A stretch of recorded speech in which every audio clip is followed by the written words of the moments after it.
जय हिंद दोस्तों, मैं नमंजन फिर से एक बार आप सभी का स्वागत करता हूं आज के लेक्चर में।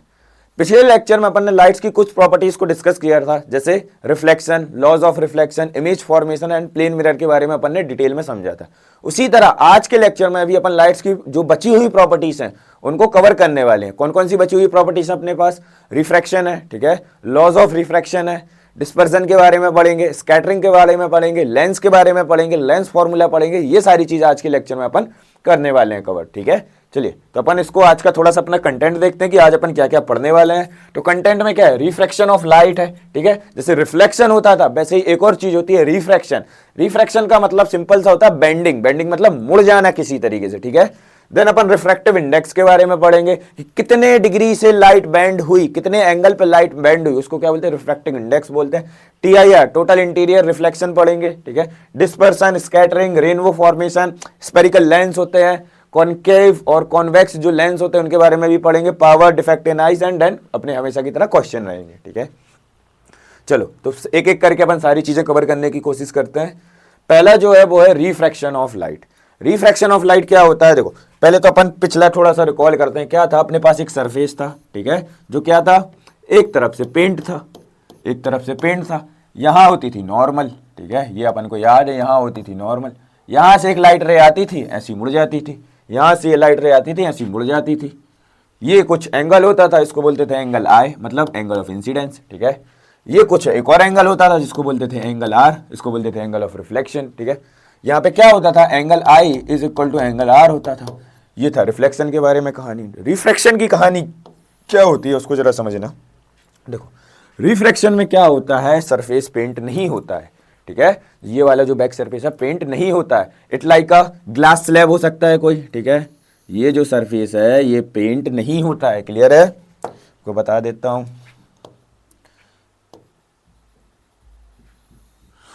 थोड़ा और बढ़ाओ।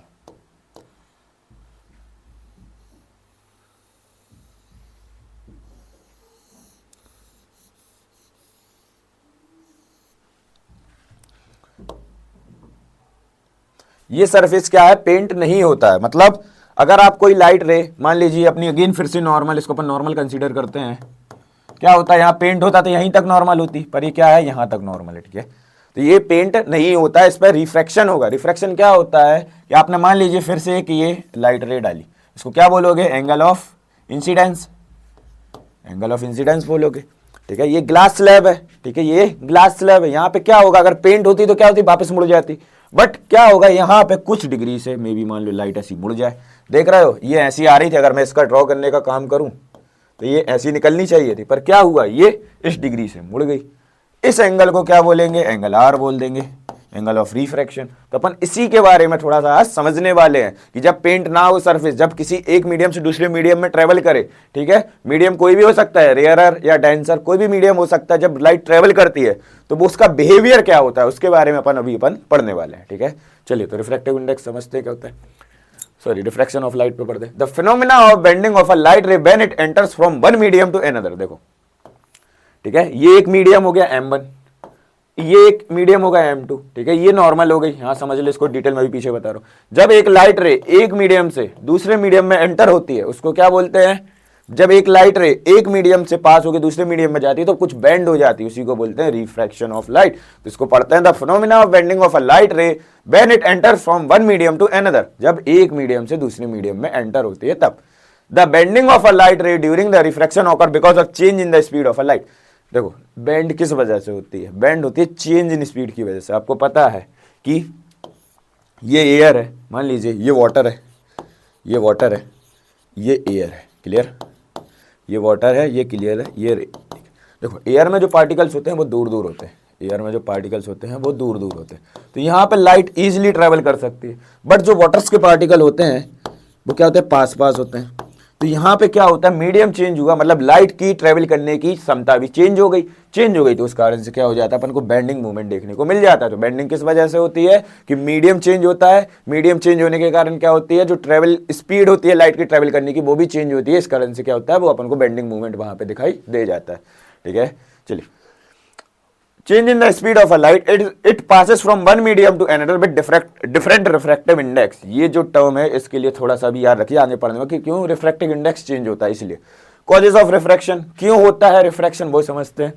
When the light rays goes from air into water, when a light rays goes from air into water, it bends towards normal. क्या होती है? नॉर्मल की तरफ बेंड होती है। इसको बता रहा हूं टुवर्ड्स नॉर्मल कैसे, और अवे फ्रॉम नॉर्मल क्या होता है। Because there is a reduction in its speed, speed क्या होने लगती है? कम होने लगती है।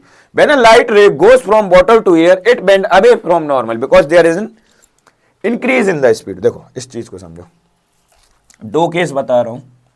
क्या होता है, ये अपनी क्या हो गई, ठीक है,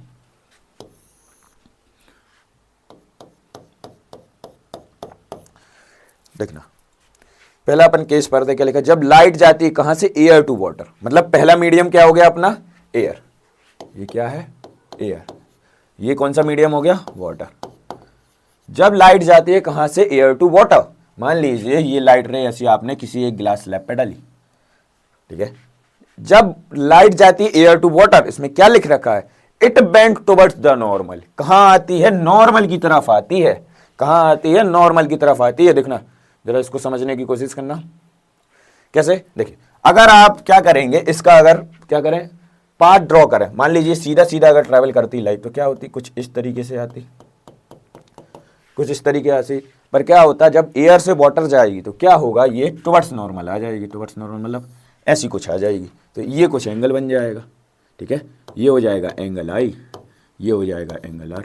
मतलब टुवर्ड्स नॉर्मल आ गई, मतलब नॉर्मल की तरफ बेंड होती है जब कहां से कहां जाए? एयर से जाए, वाटर से जाए, ठीक है। अब एक चीज और समझना, जब कोई लाइट रे वाटर से एयर में जाएगी, कहां जाएगी? वाटर से एयर में जाएगी, तो क्या होगा? फिर से अगेन एक लाइट रे मैंने ऐसी डाली, ठीक है।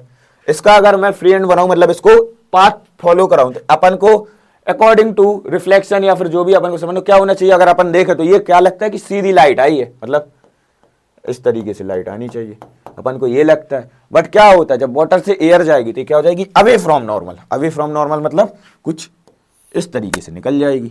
ये क्या बन जाएगा? एंगल आर बन जाएगा रिफ्रैक्शन का, ठीक है। अब एक चीज समझना, एयर कौन सा मीडियम है? एयर कौन सा मीडियम है? रेयरर मीडियम है। कौन सा मीडियम है? रेयरर। वाटर कौन सा मीडियम है? डेंसर मीडियम है। डेंसर कैसे? मतलब जिसके पार्टिकल सबसे पास पास होंगे। भाई एयर के मॉलिक्यूल्स दूर दूर होते हैं, ठीक है, वाटर के मॉलिक्यूल्स पास पास होते हैं, ठीक है। तो ये डेंसर मीडियम हुआ। तो लाइट कहां जा रही है? एक चीज समझना, लाइट जा रही है air to water. Air to water मतलब कहां जा रही है? Rarer, rarer to denser. एक चीज याद रखो, ठीक है, रेयरर टू डेंसर। यहां पे कहां जा रही है? वाटर टू एयर जा रही है, वाटर टू एयर जा रही है, मतलब डेंसर टू रेयरर जा रही है, डेंसर टू रेयरर। क्लियर है? ये चीज क्लियर है? इतना तो चीज समझ में आ रही। अब देखो एक छोटी सी चीज जो अपन को याद रखने की जरूरत है, क्या कि जब रेयरर टू डेंसर जाती है, जब रेयरर टू डेंसर जाती है तो क्या होती है? टुवर्ड्स नॉर्मल होती है। कैसी होती है? Towards normal. क्लियर है? टुवर्ड्स नॉर्मल मतलब नॉर्मल की तरफ आके लाइट खिसकती है आफ्टर रिफ्रैक्शन, ठीक है। अब देखो जब क्या होता है? डेंसर टू रेयरर जाती है लाइट, जब डेंसर मीडियम से रेयरर मीडियम पे जाती है। यहां पे डेंसर मीडियम कौन सा है? वाटर है। रेयरर मीडियम क्या है? एयर। जब light denser medium to rarer medium जाती है, ये क्या होती है? अवे फ्रॉम नॉर्मल होती है, अवे फ्रॉम नॉर्मल। ये चीज याद रखने वाली है आपको। क्लियर है? ये दो चीज याद रखेंगे, कभी भी कंफ्यूजन नहीं होगा कि कहां से कहां लाइट मूव पे। एक आपको बता भी देता हूं, आप इसको DRA से याद रख लीजिए। DRA से मतलब DRA, DRA से मतलब कैसे? एक याद रख लेंगे ऑटोमेटिकली हो जाएगा। D मतलब डेंसर, R मतलब रेयरर, A मतलब अभी। डेंसर से रेयरर जाएगी, अभी जाएगी लाइट, ठीक है। DRA से आप याद रख लीजिए, ठीक है, कि denser to rarer always away from normal, ठीक है। तो अगर एक अपन को याद हो गया तो ऑटोमेटिकली सेकंड अपन को याद हो ही जाएगा। कैसे? Rarer to denser towards normal. तो आप इसको DRA फॉर्मूले से याद रख लेना कि denser to rarer away from normal, ठीक है, ठीक है। क्लियर है? चलिए आगे चले थोड़ा सा। यही सेम चीज है, देखो कहां से कहां लाइट जा रही है? ये हो गया अपना एयर मीडियम,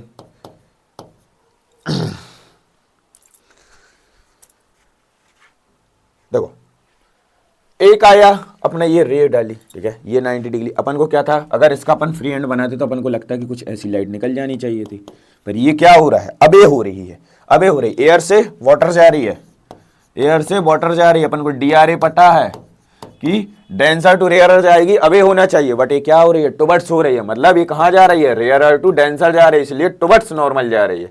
क्लियर है। और इसका एक और एग्जांपल देखो, अगर आपको घर पे एक्सपेरिमेंट करना हो तो क्या करना, एक कांच का गिलास लेना, ठीक है, उसमें पानी भरना और उसमें एक पेंसिल या पेन डिप करना, आपको ये क्या दिखेगा, ऐसे बेंडिंग मूवमेंट दिखाई देगा पेन का, ये बेंडिंग मूवमेंट आपको दिखाई देगा, ठीक है। तो ये होता है क्या, रिफ्रैक्शन ऑफ लाइट। क्लियर है। चलो अब इसमें देख लो क्या होता है, तीन चीजें जैसे उसमें भी होती थी, रिफ्लेक्शन में भी इंसिडेंट रे, नॉर्मल रे और रिफ्लेक्टेड रे, इसमें भी होता है। कैसे, पहली होती है incident ray, the incoming rays of a light in the first medium is called the incident ray. ये जो फर्स्ट मीडियम है ये कौन सी रे है, इंसिडेंट रे है, ठीक है, ये कौन सी रे है, इंसिडेंट रे है। क्लियर है। रिफ्लेक्टेड रे है, the ray that bend it to enter the second medium is called refracted ray. जो सेकंड मीडियम में बेंड के साथ जा रही है, मतलब ये जो रे है ये कौन सी रे है, रिफ्रैक्टेड रे। क्लियर है, रिफ्रैक्टेड रे, ये कौन सी रे है, रिफ्रैक्टेड रे। और हमेशा की तरह एक परपेंडिकुलर जो ड्रॉ हो गया, ये जो दिख रहा है आप सभी को, ये क्या होगा, नॉर्मल होगा, ये क्या होगा, नॉर्मल होगा, ठीक है, to the surface of the point of incident. ठीक है, तो ये तीन चीज जो अपने रिफ्लेक्शन में थी वो रिफ्रैक्शन में भी है। ठीक, अब जो अभी मैंने चीज बताई, क्या, डेंसर टू रेयरर, अभी DRA, ठीक है, rarer to denser towards. Clear. तो ये आपको अभी चीज मैंने बताई, जो अपने पिछला डायग्राम देखा था ना, बना के बताया था आपको, ये सेम चीज। ठीक है, एक बार और बता देता हूं।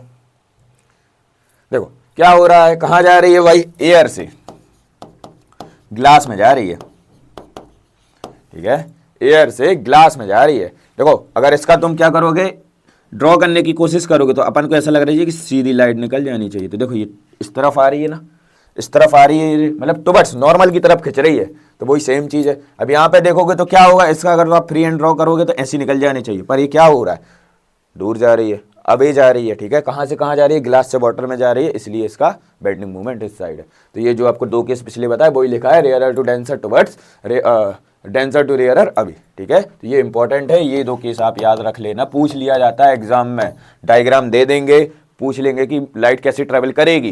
ठीक है, अगर ग्लास से वाटर जा रही है तो लाइट कहाँ जाएगी, वाटर टू ग्लास जा रही है तो लाइट कहाँ जाएगी, ऑप्शन दे दिए जाते हैं। तो ऐसे सिंपल क्वेश्चन भी आपको देखने को मिलेंगे। चलो अब जैसे लॉ ऑफ रिफ्लेक्शन था वैसे ही लॉज ऑफ रिफ्रैक्शन भी होता है, जरा इसको पढ़ते हैं थोड़ा सा। क्या लिखा हुआ है, incident ray, refracted ray and normal ray to the interface of a two media of a point include और lie on a same plane, मतलब एक ही प्लेन पे लाई करते हैं। जैसे वो प्लेन में एक प्लेन में लाई कर रही थी ना, वैसे ही ये सारी चीज भी किसमें लाई करती है, एक ही प्लेन में लाई करती है। अब the ratio of the sine of the angle of incidence to the sine of the angle of reflection is constant. इसका क्या मतलब है, देखो साइन आई, साइन आई मतलब sine of angle I, sine of angle I, angle I क्या है, angle I क्या है, ये है, ये है एंगल आई, मतलब angle of incidence upon sine of angle r, angle r क्या है, ये है एंगल आर। ठीक है, एंगल आर। ठीक है, तो क्या होगा, इनका जो रेशियो होगा वो कांस्टेंट होगा। इसको ही कभी कभी स्नेल लॉ भी, कभी कभी क्या मतलब स्नेल लॉ ही बोल देते हैं, इसको ही स्नेल लॉ भी बोल देते हैं, पढ़ेंगे इसके बारे में। क्लियर है। तो इन दोनों का क्या होगा, रेशियो कांस्टेंट होगा। तो ये दो लॉ ऑफ रिफ्रैक्शन है, सॉरी। ठीक है, अब आता है रिफ्रैक्टिव इंडेक्स।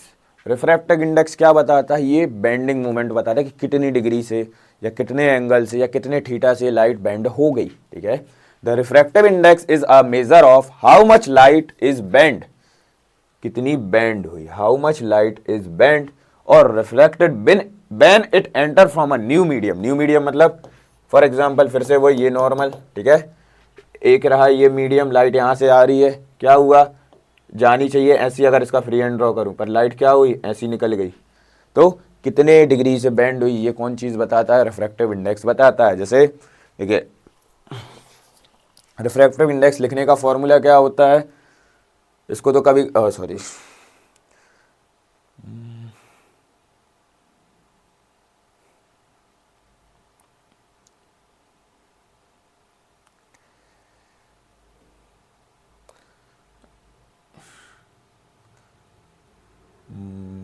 हाँ देखो, रिफ्रैक्टिव इंडेक्स को म्यू से डिनोट किया जाता है। किससे किया जाता है, म्यू से। किससे डोनेट किया जाता है, म्यू से डोनेट किया जाता है, ठीक है। एन बोल लो या म्यू बोल लो। ये क्या होती है, speed of light in air, कितनी स्पीड एयर में लाइट है। देखो पहले तो मैं ये बता देता हूँ आपको, अगर मैंने लिखा μ21, मतलब μ21 का मतलब क्या है, पहले तो ये समझ लो। μ21 का मतलब क्या है, refractive index of second medium with respect to 1, ये मतलब है। मतलब सेकंड मीडियम का refractive index with respect to 1, ठीक है। तो इसको कैसे लिख लोगे, रिफ्रैक्टिव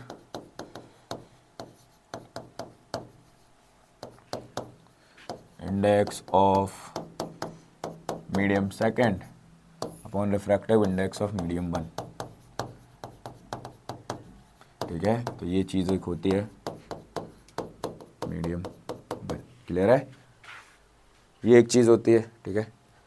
यही है, या तो लिख दो speed of light in air, या फिर speed of light in medium 1, या speed of light in medium 2। फिर से एक और चीज़ लिखना हो तो क्या लिख दोगे, speed of light in medium 2 in medium 2 upon speed of light in medium 1 of light in medium 1, light in medium 1,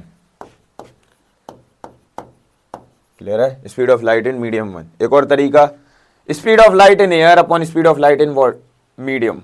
देखो अब क्या होगा कि अगर कोई लाइट रे एयर से आ रही है, देखो if medium 1 is a vacuum और air then the refractive index of a medium is considered with respect to vacuum.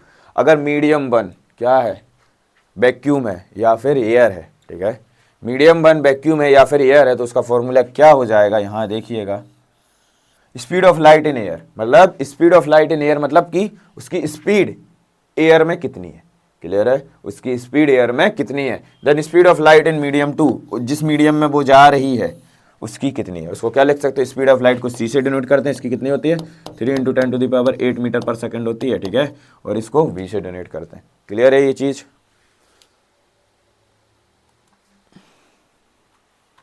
ठीक है, चलिए पीछे एक चीज करेक्शन है, थोड़ा सा देख लीजिए क्या होगा। थोड़ा सा ये मीडियम 1 यहाँ होगा, 2 यहाँ होगा, ये मीडियम 1, ये मीडियम 2, ये मीडियम 1 और ये मीडियम 2, क्लियर है। बस इतना सा करेक्शन था, थोड़ा सा वो हो गया ऊपर नीचे, ठीक है। स्पीड ऑफ लाइट तो क्या लिखा है, मीडियम 2 के रिस्पेक्ट में, फर्स्ट के रिस्पेक्ट में 2 की लाइट कितनी थी, ये चीज़ यहाँ पे लिखी हुई है। और अगर क्या हो जाए, ऐसा बस लिखा है, मतलब ये क्या है, मीडियम 1 क्या होगा अपना, एयर या वैक्यूम होगा, ये कंसीडर कर लेना। अगर ऐसा कुछ लिखा हुआ है, ठीक है, कि एक लाइट रे आई है, कहाँ से आई वो गिवन नहीं है, पर ये पता है कि मीडियम 2 में गई है, तो यहाँ पे क्या हो जाएगा, स्पीड ऑफ लाइट के बराबर लिख देना, speed of light upon speed of light इन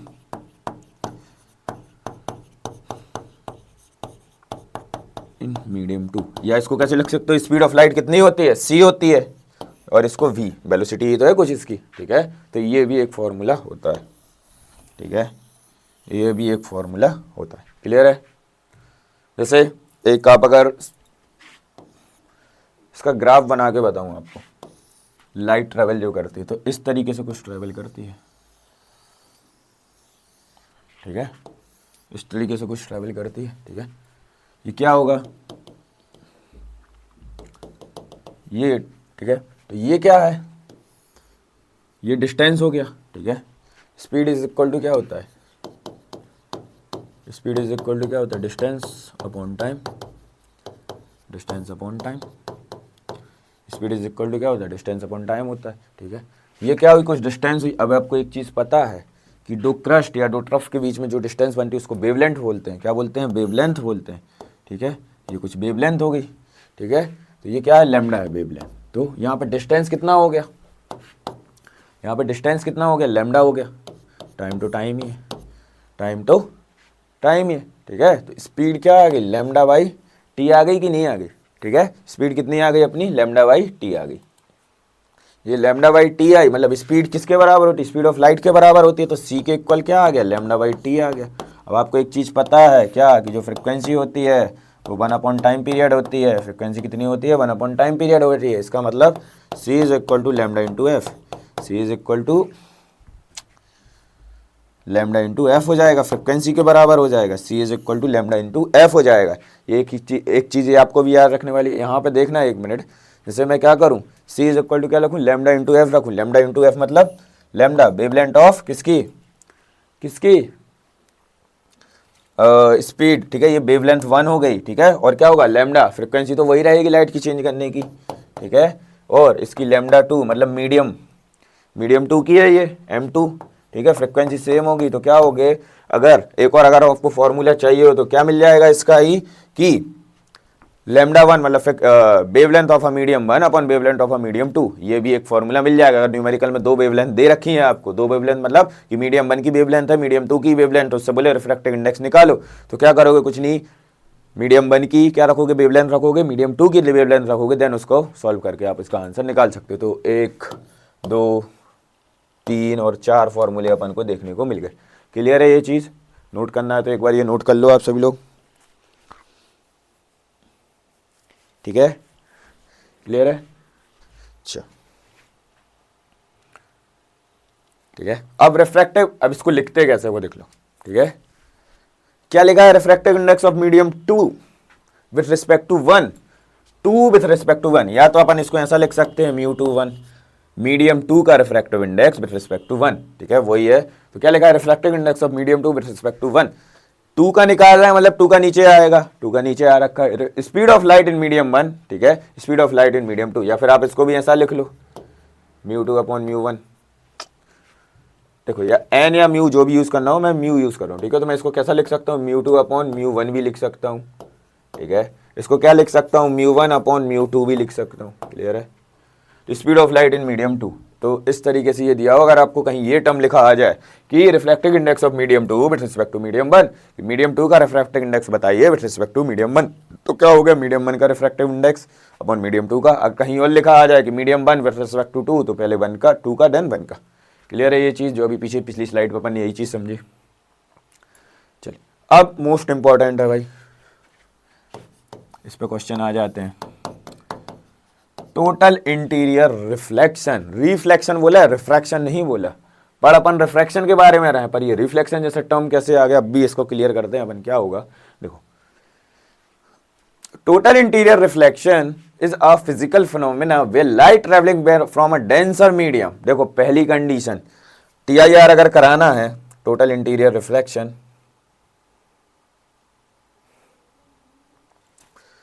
पहले तो एक मैं डायग्राम बना देता हूं, ठीक है। चलिए पहले तो कंडीशन देख लो, कंडीशन देख लो, ठीक है। पहले कंडीशन देखते हैं, ठीक है। चलिए,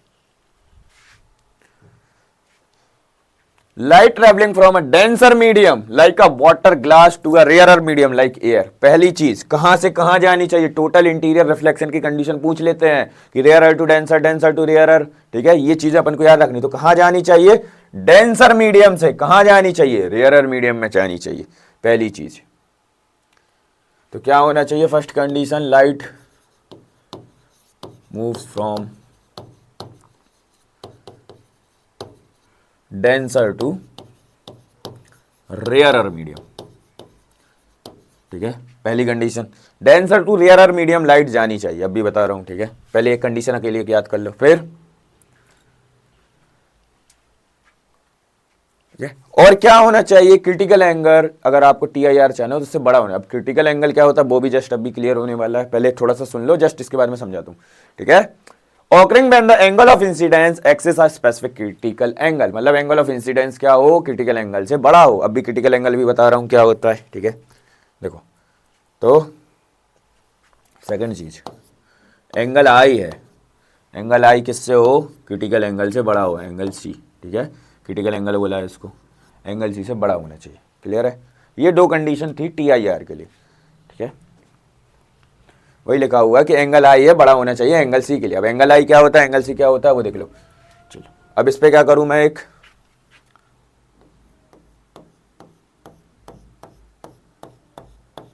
ये क्या हो गई, ये कौन सी लाइन हो गई, नॉर्मल हो गई। ठीक है, अब देखो क्या किया आपने, लाइट कहां से कहां मूव करनी चाहिए, पहली कंडीशन अपन ने पढ़ी है, कहां से कहां, denser to rarer. Denser to rarer, denser मतलब कुछ भी ले सकते हो, ग्लास ले लो या बॉटल ले लो, जो भी लेना। मैं इसको ग्लास मीडियम ले लेता हूं। ये जो मीडियम 1 है वो कौन सा है, ग्लास मीडियम है। ठीक है, जो मीडियम 2 है, इसको यार बड़ा बनाना पड़ेगा थोड़ा सा, रुको।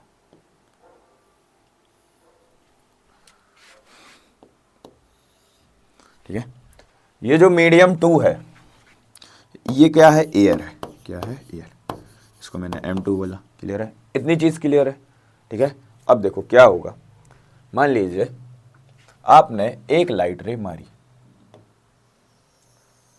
एक लाइट रे मारी। ठीक है, पहले तो ये बताना DRA रूल क्या बोलता है, अगर डेंसर से रेयरर जा रहे तो अभी जानी चाहिए, डेंसर तो रेयरर जा रहे हो तो अभी लाइट जानी चाहिए। ठीक है, मतलब इसकी अगर सीधी सीधी या तो कुछ ऐसी लाइट जानी चाहिए अपने हिसाब से, तो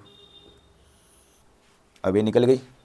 ठीक है, ये एंगल ऑफ इंसिडेंट 1 हो गया, एंगल इंसिडेंट 1 बोल रहा हूँ मैं, इसको मैं angle incident, angle of reflection. Clear है, एक लाइट मारी आपने। ठीक है, एक लाइट मारी। अब देखना, ध्यान से नोटिस करना, मैंने एक और, अब मैं क्या कर रहा हूँ, एंगल ऑफ इंसिडेंस को बढ़ा रहा हूँ। अभी मैंने यहाँ से मारी थी, अब मैं क्या कर रहा हूँ, यहाँ से लाइट रेस पे डालूंगा।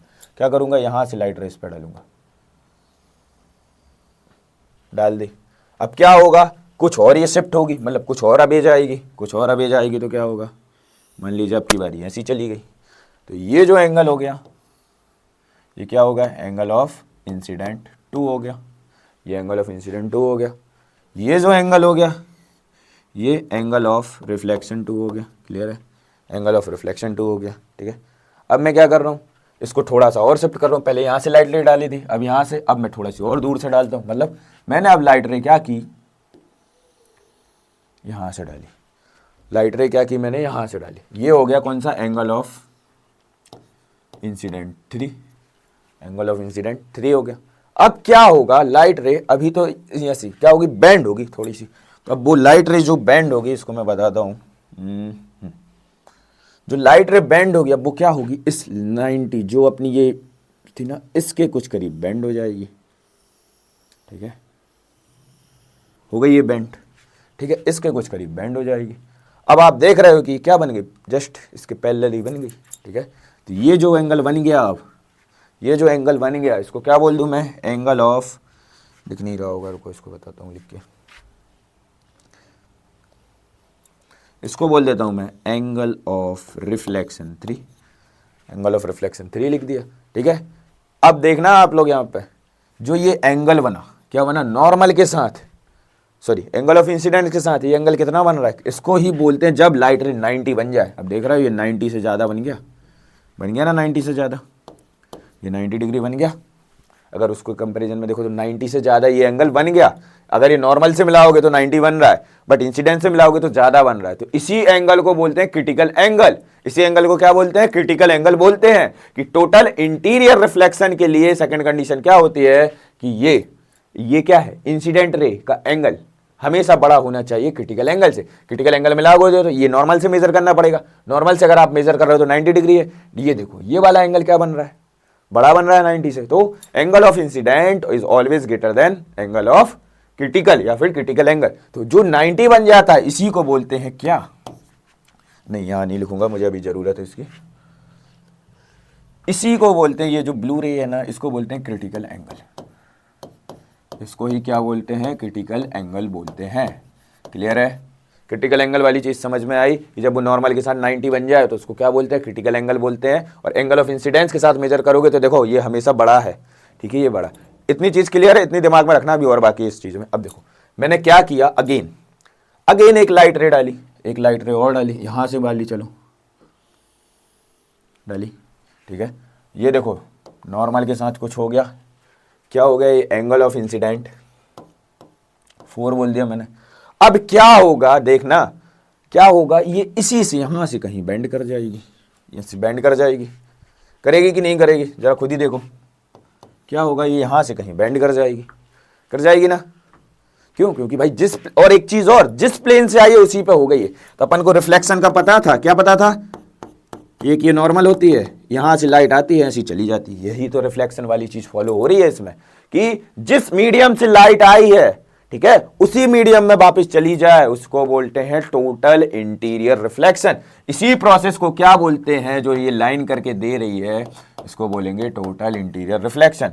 ये कुछ एंगल बनेगा, मान लीजिए ये एक एंगल बन गया, इसको बोल देते हैं एंगल R4, ठीक है। इसी को बोलते हैं टोटल इंटीरियर रिफ्लेक्शन। क्लियर है कि जिस मीडियम से लाइट आई है उसी में वापस हो जाए, जिस मीडियम से लाइट आई है उसी में वापस हो जाए, उसको ही बोलते हैं TIR, total interior reflection. I think अब क्लियर हुआ ये आपको चीज, ठीक है, कि जिस मीडियम से आई उसी में वापस हो जाए। एक क्रिटिकल एंगल जैसी चीज होती थी, कंडीशन क्या होती थी कि light moves from denser to rarer जाएगी, मतलब अब ये जाएगी। क्लियर है। अगर आप थोड़ी सी और यहां से लाइट मारोगे, मान लीजिए यहां से, ये कुछ और मूव कर जाएगी, ये कुछ और मूव कर जाएगी। क्लियर है। तो इसी को बोलते हैं क्या, TIR, total interior reflection. I think ये चीज आपको क्लियर हो रही होगी, ठीक है। तो अब समझ में आ गई कि टोटल इंटीरियर रिफ्लेक्शन क्या होता है, कि जिस मीडियम से लाइट आई उसी में वापस वो ट्रेवल कर जाए, ठीक है। तो यही होता है टोटल इंटीरियर रिफ्लेक्शन। देखो इस डायग्राम के थ्रू, वाटर से लाइट जा रही थी, पहले इतनी गई, फिर आपने एंगल बढ़ाया, इतनी चली गई, ये 90 बन गया नॉर्मल के साथ, और ये जो बड़ा हो गया एंगल, ये angle I is greater than critical angle, ठीक है, θC बोल दो इसको। अब क्या हुआ, जिस मीडियम से भेजी थी उसी में ये रिफ्लेक्ट कर गई, मतलब θ1 और θ2 बराबर हो गए, तो इसको क्या बोलते हैं, टोटल इंटरनल रिफ्लेक्शन बोलते हैं। आई थिंक आपको अब क्लियर हो रहा होगा, ठीक है। पीछे वाला फिर से डायग्राम देखना हो तो एक बार देख लो और अच्छे से समझ आ जाएगा, ठीक है। तो ये इस तरीके की ये प्रोसेस ये फॉलो करता है कि आप एंगल इंसिडेंट का बढ़ाते जा रहे हैं, अगर आपने एकदम पे मैक्सिमम कर दिया तो क्या होगा, वो उसी मीडियम में लौट जाएगा, ठीक है। कंडीशन 2 ये याद होनी चाहिए, ठीक है। अब इसकी कुछ एप्लीकेशन देख लेते हैं कि TIR की एप्लीकेशन होती कहाँ पे ये फॉलो होता है। तो पहले तो मिराज फॉर्मेशन आप देख रहे होंगे कहीं, जब गर्मी के टाइम पे आप एकदम सड़क पे जाते हैं, तेज एकदम गर्मी, आपको लगता है सड़क पे पानी डला हुआ है। जब एकदम गर्मी में गाड़ी वगैरह चलाते हैं और दूर की सड़क देखते हो तो क्या लिखता है आपको कि पानी डला हुआ है, पानी नहीं होता, वो क्या होता है, टोटल इंटीरियर रिफ्लेक्शन होता है, ठीक है। एक मिराज फॉर्मेशन में यूज होती है। डायमंड जो साइन करता है इतना, तो क्या करता है, वो अपने अंदर ही सारी रिफ्लेक्शन को स्टोर करके रखता है, मतलब मीडियम उसी मीडियम से ट्रेवल कर जाए, तो इसलिए उसके रिफ्लेक्शन ज़्यादा होता है और वो इतना ज़्यादा शाइन नहीं करता। ऑप्टिकल फाइबर में भी होता है। ऑप्टिकल फाइबर याद रख लेना कि ऑप्टिकल फाइबर में सिग्नल किस प्रिंसिपल पे बेस रहते हैं, टोटल इंटीरियर रिफ्लेक्शन के होते हैं। एंडोस्कोपी मतलब शरीर के अंदर जो भी अपन को डिसीज वगैरह आइडेंटिफाई करनी है तो वो एंडोस्कोपी के थ्रू होती है, कि किसी को कोई मतलब डिसीज है या नहीं है, तो ये मेडिकल ट्रीटमेंट में भी एंडोस्कोपी यूज होती है। तो ये 4-5 एप्लीकेशन है, ये आपको याद रखने की जरूरत है। क्लियर है। चलिए अब आते हैं dispersion of white light. Dispersion of white light क्या है ये थोड़ा सा समझते हैं। देखो पहले थ्योरेटिकल बात करते हैं। Dispersion of a light is the phenomena where light splits into constituent colour. कौन सी लाइट? White light. जो वाइट लाइट होती है वो टूट जाती है। किसमें टूट जाती है? 7 कॉन्स्टिट्यूएंट कलर में। आपको ये कैसे टूटते हैं? फॉर एग्जाम्पल आपका एक बहुत ही बढ़िया फ्रेंड सर्कल है, स्कूल में आप हैं, कॉलेज में आप हैं, क्या करते हैं आप लोग, जब 7 लोग एक साथ रहते हो तो बड़ा मजा आता है यार, एक ग्रुप है पर क्या हुआ, टीचर को ये बात बर्दाश्त नहीं होती। क्यों? क्योंकि आप बहुत परेशान करते हो उसको, पढ़ाने नहीं दे। तो वो क्या करती है, एक बच्चे को उठा के इधर बिठा लेती है, एक को इधर बिठा देती है, एक को इधर बिठा देती है, एक को इधर बिठा देती, ऐसे करके 7 अलग अलग बिठा देती। तो क्या हुआ, वो ग्रुप जो था वो व्हाइट लाइट की तरह था। क्या हुआ, जब टीचर ने उस पर क्या किया, कुछ इम्पैक्ट डाला, ठीक है, तो आप 7 लोग फैल गए मतलब दूर दूर जाके बैठ गए। तो वो भी क्या, एक डिस्पर्सन है। ऐसे ये लाइट का डिस्पर्सन है। लाइट का डिस्पर्सन कैसे कि white light it's constituent colour में टूट जाती है। व्हाइट लाइट के 7 कॉन्स्टिट्यूएंट कलर होते हैं। कौन कौन से? विबज्योर, वॉयलेट इंडिगो, ठीक है, अभी बताता हूं उसको, वो सारी चीजें। Like a passing through a transparent medium such as a prism or a water droplet, because different color wavelength of a light bends slightly different angle due to the variation in the mediums of a refractive index। अब ये चीज बता रहा हूँ कि जब आप इसको प्रिज्म वगैरह में डालोगे या वाटर ड्रॉपलेट में डालोगे तो क्या होगा, ये अगर प्रिज्म है, अगर आप इसमें व्हाइट लाइट ऐसे डालोगे तो क्या होगा, ऐसे ये 7 तरीकों से टूट जाएगी, ठीक है, और ये क्या होगा, कुछ इस तरीके से फिर निकलने लगेगी। अभी पीछे बता रहा हूँ। क्लियर है? इसको फ्री हैंड डायग्राम है तो ये थोड़ा सा, ठीक है। चलो यहाँ ये रहा, समझ आया? ये रहा किस्सा कि ये वाइट लाइट ट्रेवल की, तो क्या हुआ, पहले प्रिज्म के अंदर आई, ये क्या है, ग्लास प्रिज्म है। ग्लास प्रिज्म देखा ना सभी ने, ठीक है, क्या होता है, ट्रांसपेरेंट प्रिज्म होता है। अगर आप वाइट लाइट यहाँ से डालेंगे, ये और एक्सपेरिमेंट कराया जाता है स्कूल लेवल पर, और अगर आप यूनिवर्सिटी लेवल पर भी हो तो ये एक्सपेरिमेंट कराए जाते हैं, ठीक है। क्या होगा, वाइट लाइट 7 कलर में टूटती है। 7 कलर में टूटने के बाद ये इस तरीके से कुछ फॉलो करती है। अभी कैसे करती है मैं इसको थोड़ा सा आपको एक्सप्लेन करता हूँ, एक सेकंड रुकिए, इसको एक्सप्लेन करता हूँ।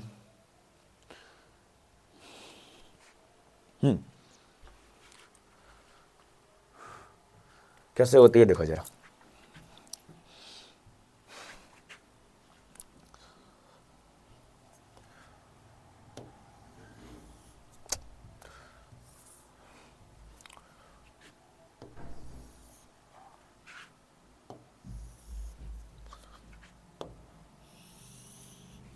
ठीक है, ये क्या है, प्रिज्म है, क्लियर है,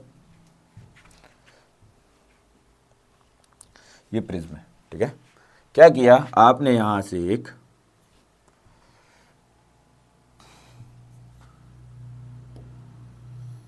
वाइट लाइट फेंकी, ठीक है, आपने इस प्रिज्म पे एक वाइट लाइट यहां पे डाली, क्लियर है। वाइट लाइट यहां पे आपने डाली तो क्या होगा, ये जो लाइट है वो क्या करेगी, टूटना शुरू होगी। क्यों, क्योंकि पहले यहाँ पे आई, अपन को पता है एक मीडियम से दूसरे मीडियम जाती है तो क्या होता है, इसका कुछ एंगल चेंज होता है। इतनी चीज़ अपन को पता है कि एक मीडियम से दूसरी चीज़ जाएगी तो एंगल इसका चेंज होगा। कैसे, मान लीजिए 7 कलर में पहले तो टूटेगी, कैसे, फॉर एग्जाम्पल एक ऐसी चली गई, एक ऐसी चली गई, एक ऐसी चली गई, एक ऐसी चली गई, एक ऐसी चली गई, एक ऐसी चली गई और एक ऐसी चली गई, हो गई 7, 1 2 3 4 5 6 7, 7 कलर में ये टूटेगी, टूटेगी, ठीक है। क्या होगा, अब फिर ये कुछ डेविएट होंगी, फिर ये कुछ डेविएट होंगी, तो कैसे होंगी, ये सपोज ऐसी निकल जाएगी, ठीक है, ये ऐसी निकल जाएगी, फिर ये कुछ डेविएट होगी, ये ऐसी निकल जाएगी, ठीक है, फिर ये कुछ डेविएट होगी, ये ऐसी निकल जाएगी, फिर ये कुछ डेविएट होगी, ये ऐसी निकल जाएगी, ठीक है, फिर ये कुछ डेविएट होगी, तो क्या होगा आपकी बार, ये ऐसी निकल जाएगी, ठीक है, फिर कुछ ये डेविएट होगी तो क्या होगा, इस तरीके से निकल जाएगी, ठीक है। ये फ्री हैंड डायग्राम है तो इस पर ज़्यादा उतना वो मत करना कि सर क्या बना दिया आपने, तो जब इसको बनाओगे तो आपको देखने को मिलेगी इस तरीके से ये डेविएशन हो जाएगा। मतलब ये जो वाइट लाइट थी, ये जो वाइट लाइट थी जब प्रिज्म से टकराई, PRISM, प्रिज्म से टकराई तो ये 7 कलर में टूट गई। अब 7 कलर कैसे क्या होते हैं, ठीक है,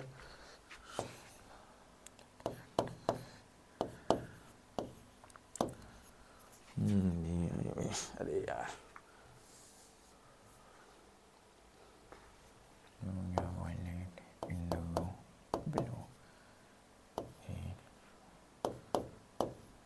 ये विबजियोर में टूट जाती है। याद करने का तरीका है विबजियोर, कैसे, विबजियोर का मतलब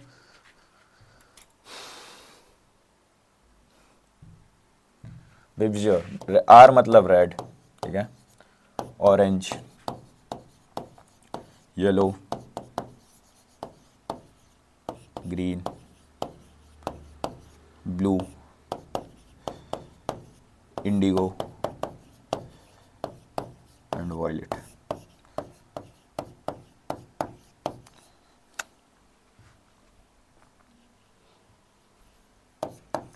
ये 7 कलर में टूट जाती है लाइट, ठीक है, ये 7 कलर में लाइट टूट जाती है। किस किस में, विबजियोर में, मतलब violet, indigo, blue, green, yellow, orange, red, इसमें टूट जाती है। अब ये देखो कुछ एंगल बन रहा होगा यहाँ पे, ये भी कुछ एंगल बन रहा होगा, ये भी कुछ एंगल बन रहा होगा, ऐसे कुछ एंगल बन रहे होंगे, ठीक है, कुछ एंगल बन। अब एक चीज़ जो याद रखने वाली है कि रेड से लेके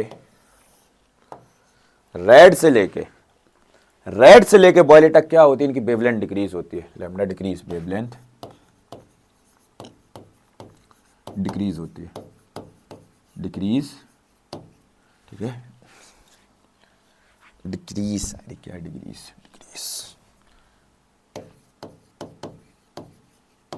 वेवलेंथ क्या होती है, डिक्रीज होती है। मतलब लैम्डा सबसे ज़्यादा बड़ा किसका होता है, रेड का होता है, मतलब लैम्डा की वेवलेंथ सबसे ज़्यादा होती है, देन उसके बाद ऑरेंज की, देन येलो की, और सबसे कम वेवलेंथ होती है किसकी, इंडिगो और वॉयलेट की। क्लियर है, इतनी चीज़ समझ में आ रही है, ठीक है। ये 7 कलर में टूटती है, जो रेनबो फॉर्मेशन होता है इसी कारण से होता है, जो रेनबो फॉर्मेशन होता है वो भी इसी कारण से होता है। ये 7 कलर में लाइट टूट जाती है, ठीक है, क्लियर। ये 7 कलर में से लाइट टूट जाती है। क्लियर है? पूछ लिया जाता है कि अब देखो, इसीलिए लैम्डा की वेवलेंथ ज़्यादा है, रेड की वेवलेंथ ज़्यादा है, मतलब रेड ज़्यादा दूर तक ट्रेवल करेगी, बिना फैले ज़्यादा दूर तक ट्रेवल करेगी। ठीक है, ज़्यादा दूर तक अगर रेड लाइट जा रही है, मान लो ज़्यादा दूर तक रेड लाइट जा रही है, ज़्यादा दूर तक अगर रेड लाइट ट्रेवल कर रही है, मतलब ये ज़्यादा दूर तक ट्रैवल करेगी, तो आप देख रहे हो जो ट्रैफिक सिग्नल होते हैं, जो डेंजर के सिग्नल होते हैं, वो रेड लाइट से क्यों बनाते हैं? क्योंकि वो लाइट अपन को रेड कलर की दूर से भी दिख जाती है, बिना फैले ये दूर तक ट्रैवल करती है, सीधी आंखों पे आके पड़ती है। और जो इंडिगो वॉयलेट होती हैं, ये उतनी ज़्यादा इनकी वेवलेंथ नहीं होती। ठीक है, तो ये कम ट्रैवल करती हैं। ठीक है, ये कम ट्रैवल करती हैं। क्लियर है? चलिए, और जो ग्रीन सिग्नल होता है वो क्या बताता है? जाने के लिए होता है। मतलब ये कहाँ लाई कर रही है? बीच में लाई कर रही है। तो ग्रीन सिग्नल आपको कब दिखेगा? जब आपको लाइट विजिबल हो, मतलब एक सर्टेन डिस्टेंस से अपन को ग्रीन सिग्नल दिख जाता है कि हाँ मुझे आगे बढ़ते रहना है। ज़्यादा दूर से भी नहीं दिखता है, जब एक सर्टेन डिस्टेंस पे आ जाते हैं तब आपको ग्रीन सिग्नल दिखता है और आप आगे ट्रैफिक के साथ बढ़ते जाते हैं। क्लियर है? तो इस तरीके से ये रूल यहाँ पे होते हैं। ठीक है, ये चीज़ क्लियर है? चलो, अब आती है एक और चीज़ जिसका नाम है स्कैटरिंग। स्कैटरिंग का मतलब है बिखर जाना या फिर फैल जाना। बिखर जाना या फिर फैल जाना, मतलब अगर आपके पास एक बलून है, उसमें पानी भरा हुआ है, आप वो बहुत जोर से दीवार पे दे मारेंगे ना, तो क्या होगा? वो बलून फैल जाएगा पूरी दीवार पे। क्यों? क्योंकि जो सामने पार्टिकल है, सामने जो बॉल है जिसने बलून को रोका, तो क्या हुआ? ऑब्स्ट्रक्ट जो है बहुत बड़ा है, इसलिए वो फैलेगा। और मान लीजिए वही बलून, ठीक है, आप किसी छोटी सी चीज पे मारे तो क्या होगा? वो डाइवर्ट हो जाएगा। डाइवर्ट मतलब उसकी डायरेक्शन चेंज हो जाएगी, या फिर वो क्या होगा? बहुत सी डायरेक्शन में फैल जाएगा। ठीक है, फैल जाएगा मतलब फूटेगा और पानी पूरी डायरेक्शन में फैल जाएगा। उसी को बोलते हैं स्कैटरिंग, मतलब फैल जाना। जैसे scattering of a light is when light waves change direction after hitting particles. Scattering मतलब एक लाइट है, वो ऐसी जा रही थी, एक पार्टिकल मिल गया, तो अब क्या हुई? वो स्कैटर्ड, उसकी डायरेक्शन चेंज हो गई। एक पार्टिकल मिल गया तो उसकी डायरेक्शन क्या हुई? चेंज हो गई। इसको क्या बोलेंगे? स्कैटरिंग ऑफ लाइट बोलेंगे। ठीक है, लाइक एयर मॉलिक्यूल हो सकता है, ये नेचुरल फिनोमेना है, एयर मॉलिक्यूल्स, डस्ट हो सकता है, वाटर हो सकता है, ड्रॉपलेट हो सकता है। ठीक है, in a medium spreading out in different direction instead of passing straight. इसको जाना कैसा था? स्ट्रेट जाना था। मान लीजिए कोई पार्टिकल मिल गया इसको बीच में, तो क्या हुआ? ये स्ट्रेट ना जाने की वजह क्या हुई? सारी डायरेक्शन में फैल चुकी है। ठीक है, the phenomena explain by the sky is blue. अब ये चीज बताती है कि स्काई ब्लू क्यों होता है, कि लाइट जो ट्रेवल करती है, जब वो मॉइस्चर या फिर वाटर ड्रॉपलेट से टकराती है तो क्या होती है? फैल जाती है, पूरे में फैल जाती है, इसलिए स्काई ब्लू होता है। सेम ऐसे ही सनसेट के टाइम सन रेड क्यों दिखता है? कि रेड कलर जब ट्रेवल करता है, जब वो वाटर ड्रॉपलेट से टकराता है, तो क्या होता है? रेड कलर पूरे में स्कैटर्ड आउट होता है, इसलिए सनसेट के टाइम अपन को सन रेड दिखता है, सनसेट के कारण रेड दिखता है। ठीक है, you can see light beams in a fog, Tyndall effect, जो फॉग में भी आप लाइट बीम्स देख सकते हो। ठीक है, the colour of a scattered light depend upon the particle size. अब देखो कितनी स्कैटर्ड होगी वो पार्टिकल साइज पे डिपेंड करती है, कितनी स्कैटर्ड होगी वो पार्टिकल साइज पे डिपेंड करती है। Smaller particle shorter wavelength. ठीक है, अगर पार्टिकल साइज छोटा सा हुआ तो क्या हुई? जो स्मॉलर शॉर्टेस्ट वेवलेंथ की लाइट है, शॉर्टेस्ट वेवलेंथ की लाइट कौन सी थी? देख लो, शॉर्टेस्ट वेवलेंथ की लाइट कौन सी थी? ये ब्लू इंडिगो वाली थी। ठीक है, तो ये क्या होंगी? ज्यादा फैलेंगी। अगर छोटा पार्टिकल है तो ये वाली ज्यादा फैलेंगी, इसलिए sky appears blue. While larger one scattered all color। देखो जो लार्जर वेवलेंथ होगा, मतलब लार्जर पार्टिकल होगा, वो सारे कलर फैलाएगा। इतना बड़ा पार्टिकल है और एक डायरेक्शन लाइट की यहाँ से आ रही है, तो क्या करेगा? सारे कलर फैलाएगा। सारे कलर फैला के क्या हुआ? जब सारे कलर का कॉम्बिनेशन बनेगा तो अपन को स्काई इसलिए व्हाइट दिखाई देता है। समझ आया? जो क्लाउड्स होते हैं वो व्हाइट दिखाई देते हैं। ठीक है, तो अगर स्मॉलर पार्टिकल है तो वेवलेंथ जिस स्मॉलर होगी जिस भी कलर की, वो फैलेगा। ठीक है, स्मॉलर पार्टिकल से टकराएगा जो, तो क्या होगी? जिस भी स्मॉलर वेवलेंथ होगी वो फैलेगा। और अगर वेवलेंथ पार्टिकल बड़ा है तो क्या होगी? सातों कलर फैलेंगे। ठीक है, क्लियर है? तो ये होता है स्कैटरिंग का फिनोमेना। ठीक है, देखो थोड़ा सा इसको डायग्राम के थ्रू समझते हैं। क्या हुआ? एक ये लाइट आ रही थी, क्लियर है? लाइट आ रही थी, यहाँ पे एक पार्टिकल है, मे बी मॉइस्चर हो सकता है, वाटर ड्रॉपलेट होता है, कुछ भी आप कंसिडर कर सकते हैं। यहाँ आई, ठीक है, क्या हुआ? इससे ये टकराई तो क्या हुआ? इस डायरेक्शन में, इस डायरेक्शन में, इस डायरेक्शन में, इस डायरेक्शन में, इस डायरेक्शन में, इस डायरेक्शन में, सब में क्या हो गई? स्कैटर्ड हो गई। ठीक है, हियर द लाइट रे scattered in all possible direction. ठीक है, अब देखो एक चीज और बताओ, जो आई स्कैटर्ड होता है, मतलब स्कैटरिंग होता है, आई स्कैटर उस डायरेक्टली प्रोपोर्शनल, इनवर्सली प्रोपोर्शनल होता है लैम्डा की पावर 4 के, इनवर्सली प्रोपोर्शनल होता है लैम्डा की पावर 4 के। अब एक चीज़ बताना, अब सर ये लिख तो दिया आपने, तो इसका मतलब क्या है? मतलब पीछे बताते हैं। देखो अपन को पता है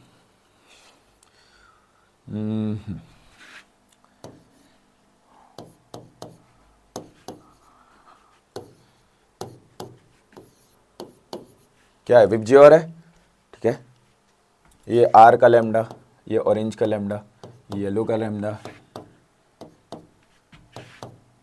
अब एक चीज़ बता, वेवलेंथ सबसे ज़्यादा किसकी होती है?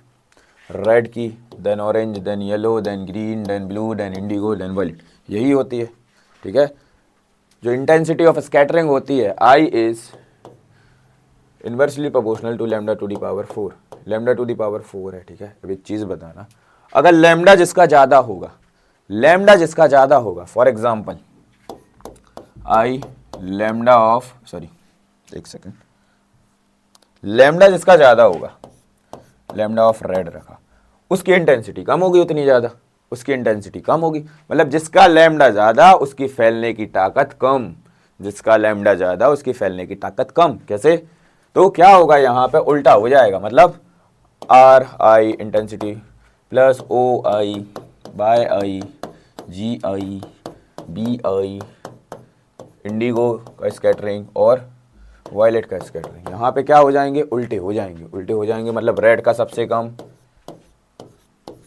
ऐसे हो जाएंगे। क्लियर है? तो स्कैटरिंग सबसे ज़्यादा किसकी हो जाएगी? फिर इंडिगो की हो जाएगी, ठीक है, वायलेट की हो जाएगी, ब्लू की हो जाएगी। इनकी स्कैटरिंग कम हो जाएगी, इनकी स्कैटरिंग, ठीक है, सॉरी इनकी स्कैटरिंग ज़्यादा हो जाएगी। सॉरी, लैम्डा कम है मतलब स्कैटरिंग ज़्यादा, लैम्डा ज़्यादा है तो स्कैटरिंग कम। तो आप इस रिलेशन से समझ सकते हैं कि इसमें रेड का लैम्डा सबसे ज़्यादा था, तो स्कैटरिंग सबसे कम किसकी होगी? Less scattering. और इसकी क्या होगी? मोर स्कैटरिंग। क्लियर है?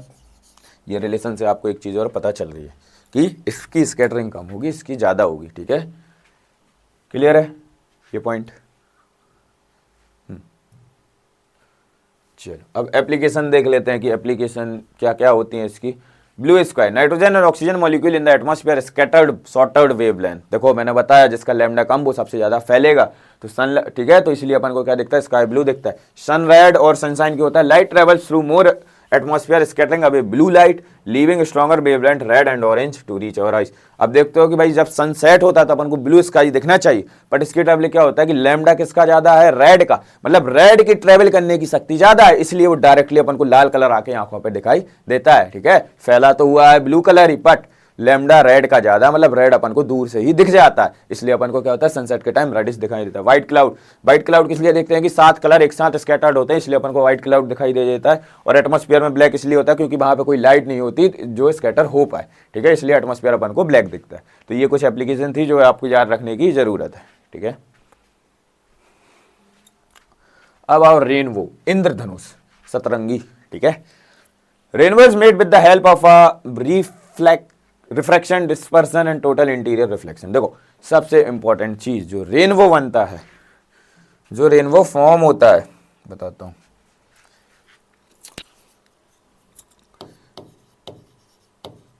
जो रेनबो बनता है वो 3 चीजों से बनता है।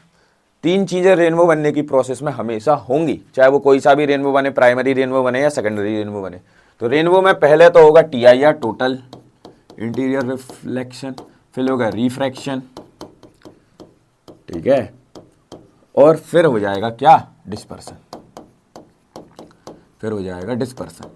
ये 3 चीजें होती हैं तब जाके रेनबो बनता है। इतनी चीज याद रख लो कि बारिश हो रही है रेनबो बन जाता है, धूप हो रही है, इसलिए वो तो ठीक है, एक ने आपको बताया गया है, पर जब ये 3 चीजें एक साथ होती हैं तब जाके रेनबो फॉर्म होता है, ठीक है, तब जाके ये रेनबो फॉर्म होता है।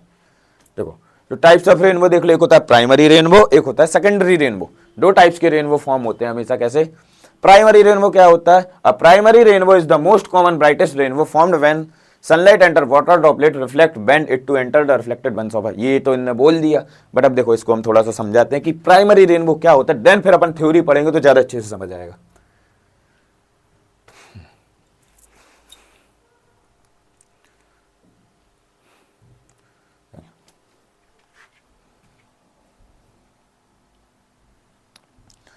क्या है ये, मान लीजिए ये वाटर ड्रॉपलेट है। अब बोले इतनी बड़ी वाटर ड्रॉपलेट समझाने के लिए बड़ा ही लेना पड़ेगा भाई। क्या है वाटर ड्रॉपलेट फॉर एग्जाम्पल, ठीक है, ये वाटर ड्रॉपलेट है, ठीक है। क्या किया आपने, एक लाइट रे यहाँ से डाली, एक लाइट रे यहाँ से आई। अब देखो वाटर ड्रॉपलेट है तो मीडियम चेंज हो रहा है, मीडियम चेंज हो रहा है मतलब बेंड होगी, बेंड होगी तो क्या होगा, ये बेंड हो गया, इस पॉइंट चली गई, इस पॉइंट निकल गई, मतलब क्या हुआ, फिर से अगर इसको बताऊं मैं,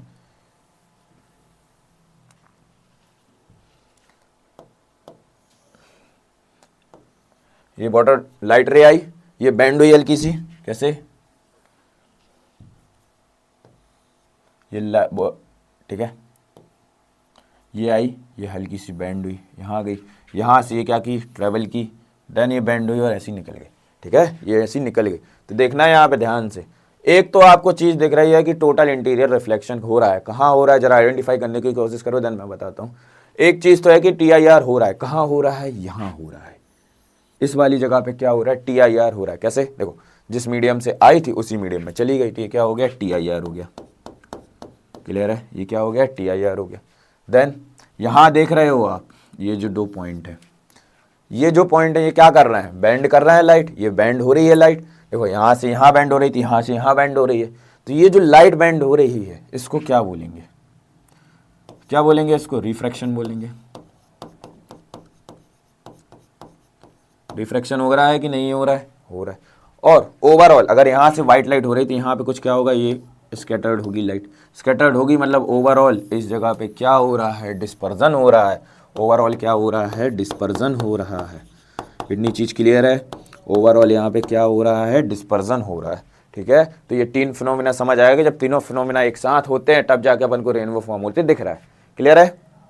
ये चीज़ थोड़ी सी पिछले वाली स्लाइड पे आए, अब देखो टाइप्स ऑफ रेनबो में प्राइमरी रेनबो था, ये प्राइमरी रेनबो है जिसमें एक TIR, एक रिफ्रैक्शन और एक डिस्पर्जन, मतलब डिस्पर्जन हो वो क्या होता है, TIR होता है। जैसे देखो ये reflect bend to the reflect one of the bend, देखो, और इसमें एक चीज with the red colour on the outside and violet colour inside, एक चीज याद रखना कि रेड कलर होगा आउटसाइड, मतलब यहां आपको देखने को मिलेगा इस वाले में रेड कलर, और वॉयलेट कलर क्या है, यहां पे आपको देखने को मिलेगा वॉयलेट, ठीक है, वॉयलेट कलर यहां पे देखने को मिलेगा, ठीक है। तो ये चीजें प्राइमरी रेनबो में होती है। It is a 3 step optical process, refraction, reflection, ठीक है, that creates a vivid familiar beacon after see after a 40 to 45 degree. अब ये डिग्री क्या है वो भी बता रहा हूँ कि 40 से 42 डिग्री पे अपन को रेनबो फॉर्म होते दिख जाता है, 40 से 42 डिग्री पे रेनबो फॉर्म होते दिख जाता है, ठीक है। कैसे, ये देखो क्या हुआ, पहले तो इसकी की कैरेक्टरिस्टिक समझ लेते हैं, देन ये डायग्राम अभी मैंने आपको एक्सप्लेन किया। क्या हुआ, रे आई बेंड हुई निकल गई, रे आई बेंड हुई निकल गई, रे आई बेंड हुई निकल गई। जो यहाँ पे ऑब्जर्वर होता है, जो रेनबो देख रहा था, उसको क्या लगता है कि 40-42 डिग्री पे क्या हुआ, ये रे आके स्ट्राइक कर रही है, ठीक है। अंदर हो जाता है वॉयलेट कलर, जो आपको मैंने बताया, बाहर रेड स्कैटर्ड हो जाता है, अंदर हो जाता है वॉयलेट कलर, क्यों, क्योंकि रेड की इंटेंसिटी वेवलेंथ ज्यादा होती है, इसलिए स्कैटर्ड हो जाता है, अंदर हो जाता है वॉयलेट कलर। फॉर्मेशन क्या है, one internal reflection inside the water droplet, ये हो गया, ठीक है। Colour order, red on the top, outer edge and violet in the bottom, अंदर हो जाएगा वॉयलेट और बॉटम एज पे क्या दिखेगा आपको, लाल कलर दिखेगा। तो जो रेनबो होता है आपको, मे बी आपने साथ देखे हो कलर, पर क्या होता है, लाल दिख जाता है, ऑरेंज दिख जाता है, ग्रीन दिख जाता है, उसके बाद के कलर अपन को नहीं दिखते। क्यों नहीं दिखते, क्यों, क्योंकि वो स्काई के कारण क्या होता है, उनकी इंटेंसिटी ज्यादा होती है, इसलिए वो फैल जाते हैं। तो अपन को 3-4 कलर प्राइमरली दिखते हैं, ठीक है। Brightness, brighter and more common than the secondary rainbow, brighter होता है, ठीक है। अंदर कौन सा कलर, वॉयलेट, आउटर रेड। तो ये भी पूछा जाता है क्वेश्चन कि when a primary rainbow form which colour forms outer side, तो अपन को याद रखना कि red colour forms in outer side. Angle form between 40 and 42 degree from an anti solar point, a point directly opposite to the sun, sun के अपोजिट जो point होता है उससे क्या बनता है, 40 से 42 डिग्री का ये एंगल बन जाता है, ठीक है। ये प्राइमरी रेनबो की बात समझ में आई, ठीक है। आगे चले थोड़ा सा, अब प्राइमरी के बाद एक और टाइप का रेनबो होता है, उसको बोलते हैं सेकेंडरी रेनबो। अब ये सेकेंडरी रेनबो क्या है वो देख लो जरा, ये वाटर ड्रॉपलेट है, ठीक है, ये वाटर ड्रॉपलेट है। इसमें क्या होगा, एक लाइट रे एंटर हुई तो क्या होगा, ये कुछ पॉइंट में ऐसी जाएगी,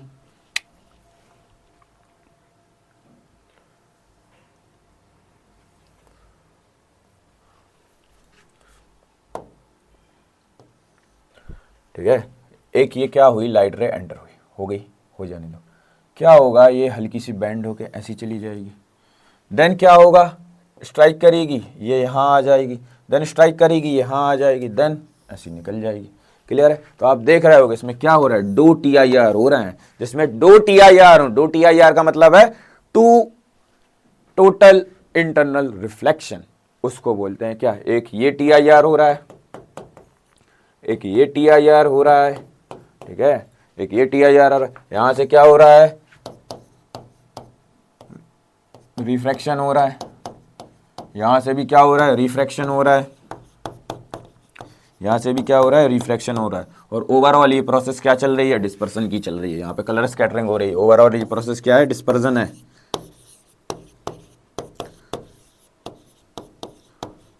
ठीक है, ओवरऑल ये प्रोसेस क्या है, डिस्पर्सन है। क्लियर है। तो प्राइमरी रेनबो में एक TIR होता है और सेकेंडरी रेनबो में 2 TIR होते हैं। तो ये क्वेश्चन भी एक डिफ्रेंशिएट करता है प्राइमरी और सेकेंडरी रेनबो में। तो एग्जाम में अगर मिल जाएगी विच रेनबो शो 1 TIR और विच रेनबो शो 2 TIR, तो आपको ये चीज याद होनी चाहिए। ठीक है। Secondary rainbow. A secondary rainbow is a fainter, larger rainbow that appears outside the primary rainbow. Primary rainbow के बाहर होता है, ठीक है। Formed by sunlight undergoing two internal reflection. Two internal reflection हो गए। क्या किया मैंने, ये लाइन ही काट दी। Two internal reflection हो गए within a rainbow instead of a one, ठीक है। Which reverse the color of the red. अब देखो उसमें क्या हो रहा था, प्राइमरी की बात करें, प्राइमरी की बात करें तो क्या हो रहा था, आउटर पे रेड था और इनर में वॉयलेट था। ये याद कराया था मैंने, ठीक है। बट यहां पे क्या हो रहा है, सेकेंडरी में देख लो तो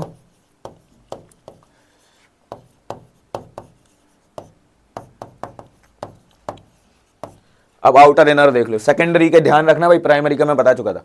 with in the rainbow instead of colour reverse हो जाता है, रिवर्स हो जाएगा मतलब पलट जाएगा, ठीक है। रेड ऑन द इनसाइड, अब इनसाइड क्या हो जाएगा, इनर क्या हो जाएगा, रेड हो जाएगा और आउटर क्या हो जाएगा, वॉयलेट हो जाएगा। And violet on the outer side and makes it dimmer, dimmer मतलब कम करता है उसका, ठीक है। Because light is lost with each reflection, light खोती जाती है, ठीक है। तो इसकी थोड़ी सी रिफ्लेक्शन होता है, sunlight enters in a raindrop and when reflected, एक एक करके आपको पॉइंट ये जो अपन ने पढ़ा है वो बता दे रहा हूं। एंटर होती है, रिफ्लेक्ट कर जाती है, देन क्या होता है, 2 इंटरनल रिफ्लेक्शन, 2 इंटरनल रिफ्लेक्शन हो जाते हैं, 1 और 2, ये मैं बताया आपको, ठीक है। रिफ्लेक्शन होता है the light bend again and exit rainbow, क्या हो रहा है, फिर से बेंड होती है और रेनड्रॉप के बाहर हो जाती है। तो ये चीज क्या है, सेकेंडरी रेनबो के बारे में वैलिड थी सारी कुछ की है, की कैरेक्टरिस्टिक देख ली। चल अब थोड़ा सा RGB कलर पे आ जाओ। देखो RGB कलर क्या होता है उसको समझने की कोशिश करना। RGB कलर क्या होता है, R stand for red, RED, ठीक है। B stand for blue and G stand for green. ये जो 3 कलर हैं, ये जो 3 कलर हैं, ये कौन से होते हैं, ये प्राइमरी कलर होते हैं। मतलब प्राइमरी कलर मतलब अब देखो, प्राइमरी कलर मतलब है कि ऐसा माना जाता है कि दुनिया में 3 ही कलर बने हैं। अब तुम बोल रहे हो बेबी पिंक, पर्पल पिंक, फलाना पिंक, ढिकाना पिंक, ये कहां से है, वो सब इन्हीं की मदद से बने हुए हैं, ठीक है।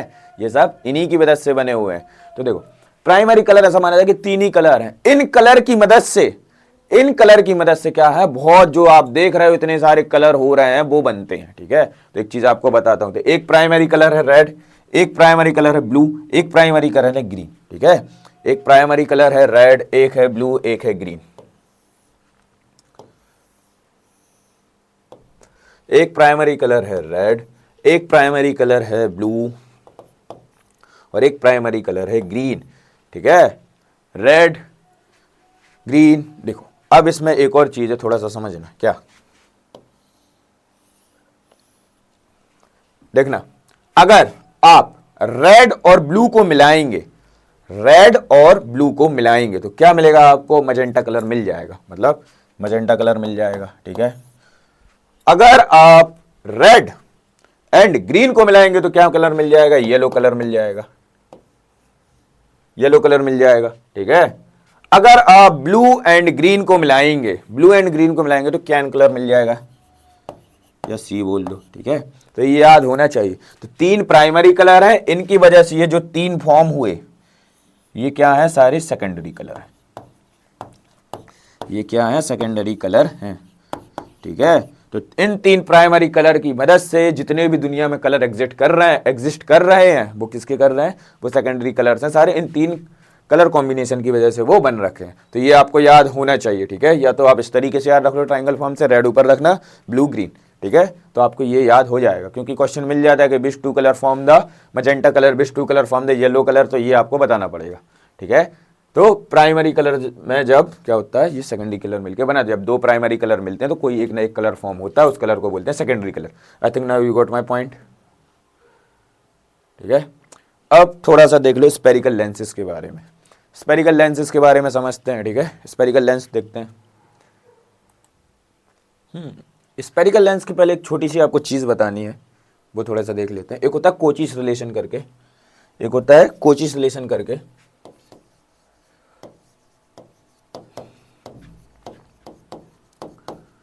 उसमें बोलता है, कोचीस रिलेशन में क्या होता है कि जो म्यू होता है, म्यू क्या था अपना, रिफ्रैक्टिव इंडेक्स था, वो क्या होता है A plus B by lambda plus lambda to the power C by lambda to the power.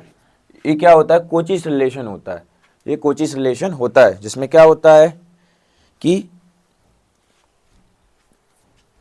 जो म्यू होता है वो क्या होता है, इस रिलेशन को फॉलो करता है, जहां पे ए बी सी क्या है, कांस्टेंट है, क्या है, कांस्टेंट है, ठीक है। ए बी सी कांस्टेंट है, मतलब आप यहां से एक चीज देख पा रहे हो कि म्यू इनवर्सली प्रोपोर्शनल है किसके, लैम्डा के।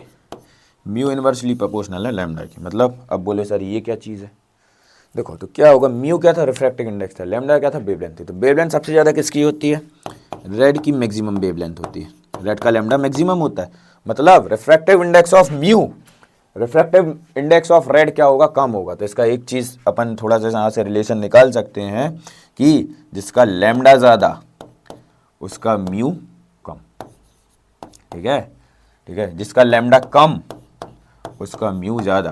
क्लियर है, एक चीज़ समझ में आई कि अगर जिसका लैम्डा ज़्यादा है तो उसका रिफ्रैक्टिव इंडेक्स कम होगा, और जिसका लैम्डा कम है तो उसका रिफ्रैक्टिव इंडेक्स ज़्यादा होगा, ठीक है। एक और कॉन्सेप्ट होता है, क्या होता है, delta is equal to A 1 minus mu. A क्या है यहाँ पे, ए जो है वो कांस्टेंट है।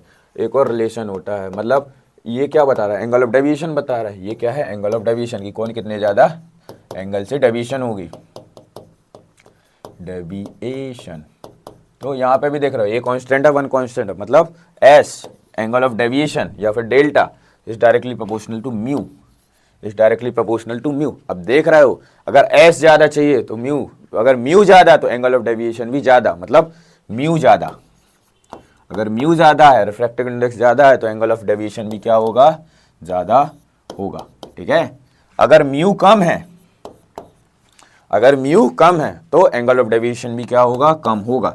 एंगल ऑफ डेविएशन भी क्या होगा, कम होगा। जैसे फॉर एग्जांपल यहाँ पे देखो, रेड का लैम्डा ज़्यादा था, अगर रेड का लैम्डा ज़्यादा है, ठीक है, तो म्यू रेड के लिए क्या होगा, लेस होगा, कम होगा, ठीक है, कम होगा ना, ठीक है। तो अगर म्यू कम है तो इसका डेविएशन भी कम होगा, मतलब म्यू रेड अगर कम है, म्यू रेड कम है तो क्या होगा, इसका जो डेविएशन फैलना होगा वो भी कम होगा, मतलब लेस डेविएट।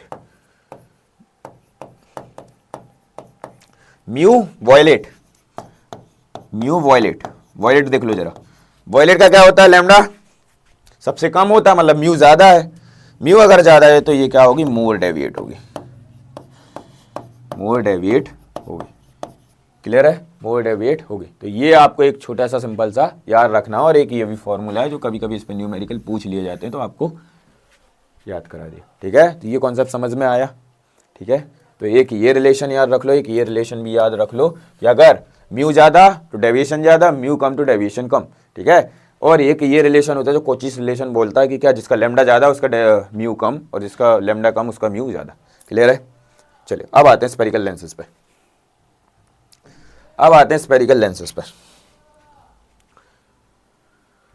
देखो स्पेरिकल लेंस क्या होते हैं? दो टाइप्स के लेंस होते हैं, एक होता है कॉन्वेक्स लेंस, जैसे कॉनकेव मिरर होता था, और कॉन्वेक्स मिरर होता है, वैसे ही दो टाइप्स के लेंस होते हैं। ये transparent material bounded by two surface, मतलब दो सरफेस, एक ये और एक और ये सरफेस, एक ये और एक और ये सरफेस, ठीक है। तो ये होता है कॉन्वेक्स, ठीक है। सारी चीज सेम है, जो मिरर में पढ़ाई थी ना वो ही सारी चीज इस पे भी लागू होगी, सारी चीज सेम है। जो 6 केस मिरर में पढ़ाए थे वो इसमें भी लगेंगे, ठीक है। जो 2 केस वहां पे कॉन्वेक्स के पढ़ाए थे वो इसमें भी लगेंगे। कैसे लगेंगे अब भी बता रहा हूं, ठीक है। ये होता है क्या?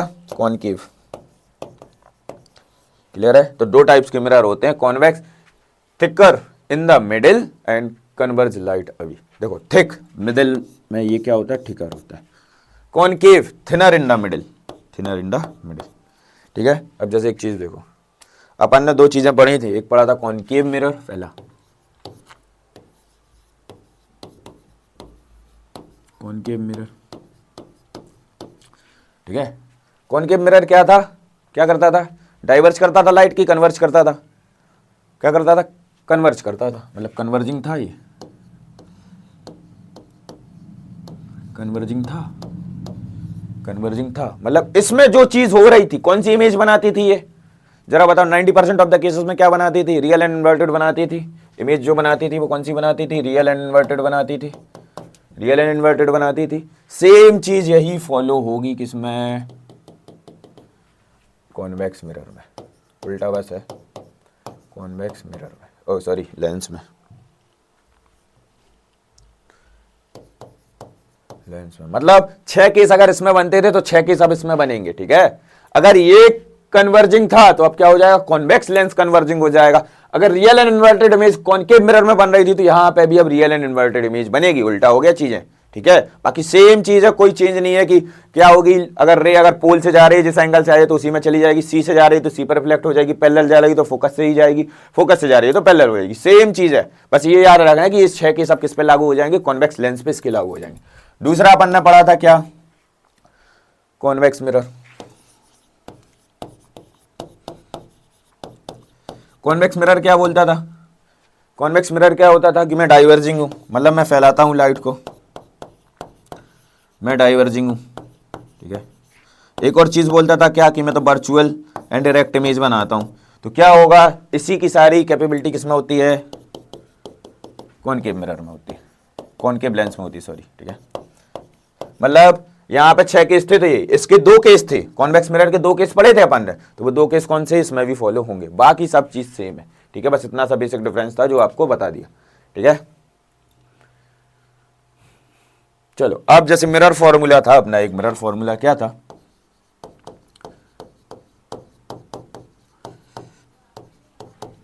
मिरर फॉर्मूला क्या बोलता था? 1/f is equal to 1/v plus 1/u, यही बोलता था।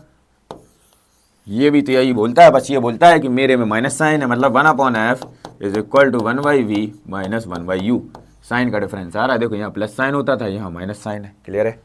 मैग्निफिकेशन क्या होता था? यहाँ पे माइनस v/u होता था। ये बोलता है मेरा v/u ही अकेला होता है, ये बोलता है मेरा क्या होता है? v/u बस होता है, ठीक है। तो इसमें माइनस साइन नहीं आता, ठीक है। तो ये लेंस की चीज़ है और कोई फर्क नहीं है, ठीक है। तो सारी चीज़ मिरर की ही फॉलो होती है, क्लियर है। लेंस और mirror formula, sorry lens formula और लेंस का मैग्निफिकेशन, ठीक है। अगर उसमें मैग्निफिकेशन 1 से कम है तो वो कॉन्वेक्स होगा, ये सारी चीज़ इसमें भी होंगी। चलो अब आता है power of lens. Power of lens मतलब आप जब डॉक्टर के यहाँ चश्मा बनवाने जाते हो तो वो क्या करता है? आपका पावर चेक करता है कि आपको 0.5 का लगेगा, कि 1 का लगेगा, कि 5 का लगेगा, कि 100 का लगेगा, जितनी पावर को, ठीक है। तो वो क्या होता है? वही पावर ऑफ लेंस अपन समझने वाले कि अपन को पावर डिसाइड करनी कैसे होती है। देखो, the power of a lens is indicate its ability to convert और diverge light measure in dioptre. पहले तो देख लो, पावर का फॉर्मूला जो होता है वो होता है 1/f। f जो f होती है वो क्या होती है? फोकल लेंथ होती है। मतलब f जो होता है हमेशा मीटर में रखना, हमेशा मीटर में रखना, वरना तुम किसी को 200 नंबर का चश्मा पहनवा दोगे अगर सेंटीमीटर में रख दोगे तो, ठीक है। The power of a lens indicate its ability to converge और डाइवर्ज लाइट, मतलब कितनी कन्वर्ज होगी, कितनी होगी। ये किससे डिनोट की जाती है? डी, मतलब इसकी सॉरी इसकी यूनिट क्या होती है? डायोप्टर होती है। डायोप्टर मतलब देखो, पावर फोकस मीटर में रखने को बोला, मीटर, तो पावर क्या आ गया? मीटर इनवर्स, मीटर इनवर्स, या फिर पावर को बोल दो डायोप्टर, डायोप्टर डी से डिनोट कर दो, क्लियर है। Unit D F in metre. अब देखो थोड़ा सा समझ लो, पावर फॉर कॉन्वेक्स लेंस, अगर कॉन्वेक्स लेंस की पावर निकाल रहे हो तो हमेशा पॉजिटिव फोकल लेंथ होगी, ठीक है। Power for concave length, power for concave length तो क्या होगी, नेगेटिव फोकल लेंथ होगी। क्लियर है, negative as focal length for concave lens is also negative, ठीक है।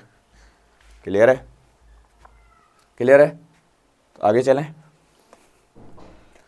अब देखो uses of concave and convex mirror, इसके यूज पूछे जाते हैं एग्जाम में, तो इसलिए इसको अपन इस पे कवर कर लेते हैं। देखो कॉन्केव मिरर यूज कहाँ होता है, शेविंग पर्पस में। क्या होता है, शेविंग पर्पस में यूज होता है, जो दाढ़ी बनाने के लिए यूज होता है। डेंटिस्ट यूज करते हैं, ठीक है, डेंटिस्ट मिरर की तरह भी यूज होता है, ठीक है। टॉर्च में क्या होता है, कॉन्केव मिरर होता है, और सोलर फर्नेस में भी क्या होता है, कॉन्केव मिरर होता है। सोलर क्या करता है, सोलर कुकर जो होते हैं, अपन ने पढ़ा था जब क्वेश्चन कर रहे थे कि करता कन्वर्ट कर देता है एक पॉइंट पे लाइट को आके। तो ये 3 से 4 इसके क्या थे, यूज थे, तो ये आपको याद रखने की जरूरत है। अब ऐसे ही क्या होता है, यूजेस ऑफ कॉन्वेक्स मिरर, तो कॉन्वेक्स मिरर कहाँ होता है, सिक्योरिटी मिरर होता है। सिक्योरिटी मिरर में अगर आप मॉल वगैरह में जाते हैं तो इतना बड़ा कोई मिरर लगा रहता है, या रोड साइड इतना बड़ा मिरर लगा रहता है, तो आपको क्या होता है, पूरी दुनिया उसमें समाई हुई दिख जाती है, ठीक है। तो उस पर अपन नजर रखने के लिए यूज होता है। देन साइड, और एक और होता है कौन सा, ये जो आपकी गाड़ी के साइड ग्लास होते हैं ना, उसमें लगता है। कैसे, object in a mirror are closer actually appear, क्या होता है, दिखते पास में पर बहुत दूर होते हैं, बहुत दूर का ऑब्जेक्ट भी आपको क्या होता है, इसमें दिख जाता है। तो ये दो केस आपको याद रखने की जरूरत है कि कॉनकेव एंड कॉन्वेक्स मिरर कहां पे यूज होते हैं। क्लियर, ठीक है, चले।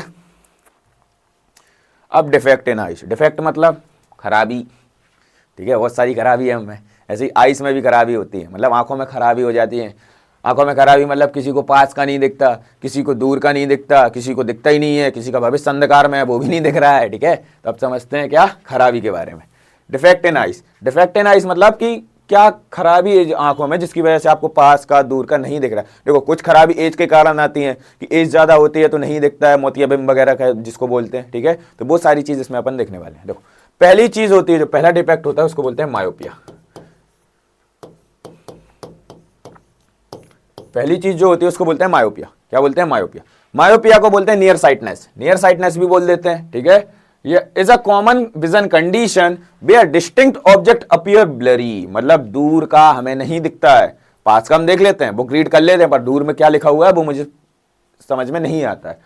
Because the eye focus light in front of the retina, क्या होती है, जो देखो इमेज जो बनती है, जैसे अपन इमेज बना रहे थे ना, कहीं पोल पे बन रही थी, कहीं फलाना बन रही थी, कहीं इन्फिनिटी बन रही थी, वैसे जो अपन चीजें देखते हैं, जो अपन चीजें देखते हैं, जो अपनी आई वॉल होती है, उसके पीछे रेटिना पे इमेज बनती है अपनी सारी। एक नॉर्मल जिसको कोई डिफेक्ट नहीं है उसकी सारी इमेज किस पे बनती है, रेटिना पे बनती है। पर क्या हो जाता है, जब आपको मायोपिया होता है, दूर का दिखना बंद हो जाता है, पास का दिख रहा है, तो क्या होता है, रेटिना के जस्ट सामने इमेज बनने लगती है, रेटिना के जस्ट सामने इमेज बनने लगती है। फॉर एग्जाम्पल ये रेटिना है, पर यहां कहीं आपकी इमेज आके फॉर्म हो जाती है, यहां पे ना बन के आगे बनने लगती है रेटिना की, ठीक है। Because the eye focus light in the front of the retina instead of on it, usually because the eye wall become too long and the lens is too curved. Lens क्या होते हैं, बहुत ज्यादा curve हो जाते हैं, जो eye lens है ना बहुत ज्यादा कर्व हो जाते हैं, इस वजह से वो क्या होता है, वो हो जाता है। It is corrected with concave glasses और कॉन्टेक्ट लेंस, ठीक है। Move the focus back into the retina, क्या करो, कॉनकेव लगा दो इसमें लेंस। अगर आपको मायोपिया है तो क्या करो, कॉनकेव ग्लास या कॉनकेव लेंस लगा दो, तो वो क्या करेगा, कॉनकेव लेंस अगर आप यहाँ पे कहीं प्लेस करेंगे तो वो क्या करेगा, यहाँ पे इमेज बनाना शुरू कर देगा वापस रेटिना पे, ठीक है। By it is difficult, difficulty seeing far, चल पहले आपको वो दिखाता हूँ डायग्राम। ये क्या है, मायोपिया का डायग्राम है, ठीक है। ये क्या है, मायोपिया का डायग्राम है। जैसे दो केस हैं, पहला केस देखना, इन्फिनिटी से लाइट आ रही, मतलब बहुत दूर से लाइट आ रही है, वो आपको दिखेगा ही नहीं कि क्या है, बहुत दूर से मतलब है कि 100 मीटर का आपको दिख ही नहीं रहा कि आगे क्या है, बट वही 100 मीटर से आप क्या आ गए, कुछ 30 मीटर पे आ गए, आपको वो दिखने लगा, 30 मीटर पे आ गए वो आपको दिखने लगा। जब बहुत दूर से लाइट आती है तो ये रेटिना होता है, ये क्या है, रेटिना है। यहां पे इमेज ना बन के उसके पहले बन जाती है, यहां कहीं बन जाती, इसलिए नहीं होता। पर क्या होता है, जब थोड़ा सा आप आगे आते हैं, जब थोड़ा सा आगे आते हैं, मतलब एक सर्टेन रेंज पे आते हैं जहां से आपको दिखना शुरू होता है, आप देख लेते हैं कि हाँ ये चीज तो मुझे क्लियर है, मान लीजिए पेन है इतने से मुझे दिख रहा है, बट मैं इसको 100 मीटर दूर ले जाऊं वो मुझे नहीं देगा। तो इस डिफेक्ट को क्लियर कैसे किया जाता है कि आई लेंस, जो अपना चश्मा होता है आंखों के सामने इतना बड़ा, उसके आगे क्या किया जाता है, कॉनकेव लेंस लगा दिया जाता है। तो जब इन्फिनिटी से लाइट आ रही है तो इससे टकराएगी, देन कन्वर्ज होके कन्वर्ज होके कहाँ आ जाएगी, वापस रेटिना पे फॉर्म होने लगेगी। क्लियर है, दूर का नहीं दिखता, पास का दिखता है, मायोपिया बोलते हैं। मायोपिया का सुधारना है तो क्या करो, आंखों के सामने कॉनकेव लेंस लगा दो, तो वो क्या करेगा, वापस रेटिना पे इमेज बनाना शुरू कर देगा। क्लियर है, चलो अब जो 2-3 पॉइंट थे वो समझते हैं। क्या है, difficulty seeing far things clearly but near object are fine. तो पहला होता क्या है मायोपिया में, समझो दूर का हमें नहीं दिखता, पास का हमें दिखता है। By it is happened light focus become the in front of the retina. जो लाइट बननी है रेटिना की जगह आगे बनने लगती है। किस वजह से बनने लगती है? Elongated eye walls, strong lens scope, genetic, या तो प्रॉब्लम जेनेटिक हो सकती है, क्या होता है जो आई बॉल होती है बहुत ज्यादा कर्व हो जाती है, बहुत ज्यादा कर्व हो जाती है, इस वजह से। फिक्स कैसे होता है? कॉन्केव लेंस लगा लीजिए, वो क्या करेगा? रेटिना पे इमेज बनाना शुरू कर देगा। तो पहला डिफेक्ट समझ में आ गया मायोपिया का, ठीक है। इसी तरीके से दूसरा डिफेक्ट देखते हैं। ये डायग्राम क्लियर है? तो किस तरीके से फॉर्म होती है, चलो। अब एक होता है hypermetropia, second one hypermetropia. Hypermetropia, also known as farsightedness or longsightedness, is a condition where distinct objects are seen clearly। मतलब दूर का हमें दिख जाता है, मजा आ रहा है देखने में, पर पास में but near by object appear blurry. जो पास में है वो नहीं दिखता, ठीक है। दूर का तो हम देख लेते हैं, पास का नहीं दिखता है।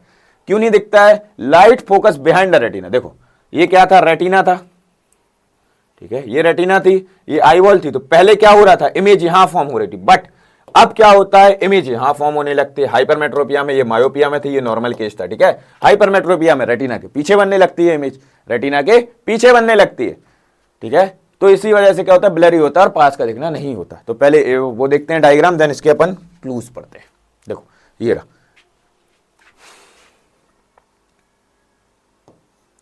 अगर आप पास से देख रहे हो, पास की चीज है, नॉर्मल विजन पे है, आपको दिख रही है, बढ़िया मजा आ रहा है पढ़ने में, अखबार आप पढ़ रहे हो, पढ़ लेते हो, ठीक है। क्या हुआ? नॉर्मल विजन आपका बन रहा है, हाँ पढ़ते बन रहा है कि ये हो रहा है। बट क्या हुआ अगर इस जगह से थोड़ी सी मैंने डिस्टेंस बढ़ा दी, इतनी डिस्टेंस बढ़ा दी, देन मैं बोलूं कि आप पढ़ के बताओ ये क्या इमेज है वो बताओ, तो क्या होता है? आई वॉल क्या होती है? बहुत ज्यादा थिन हो जाती है, अपनी थिन हो जाती है। तो इसका मतलब क्या होता है? अब इमेज यहां ना बन के यहां बनने लगती है, पीछे बनने लगती, तो समझ ब्लर दिखती है इमेज की, भाई क्या है, किस चीज की इमेज है, क्या लिखा है, वो पढ़ते बनता नहीं है।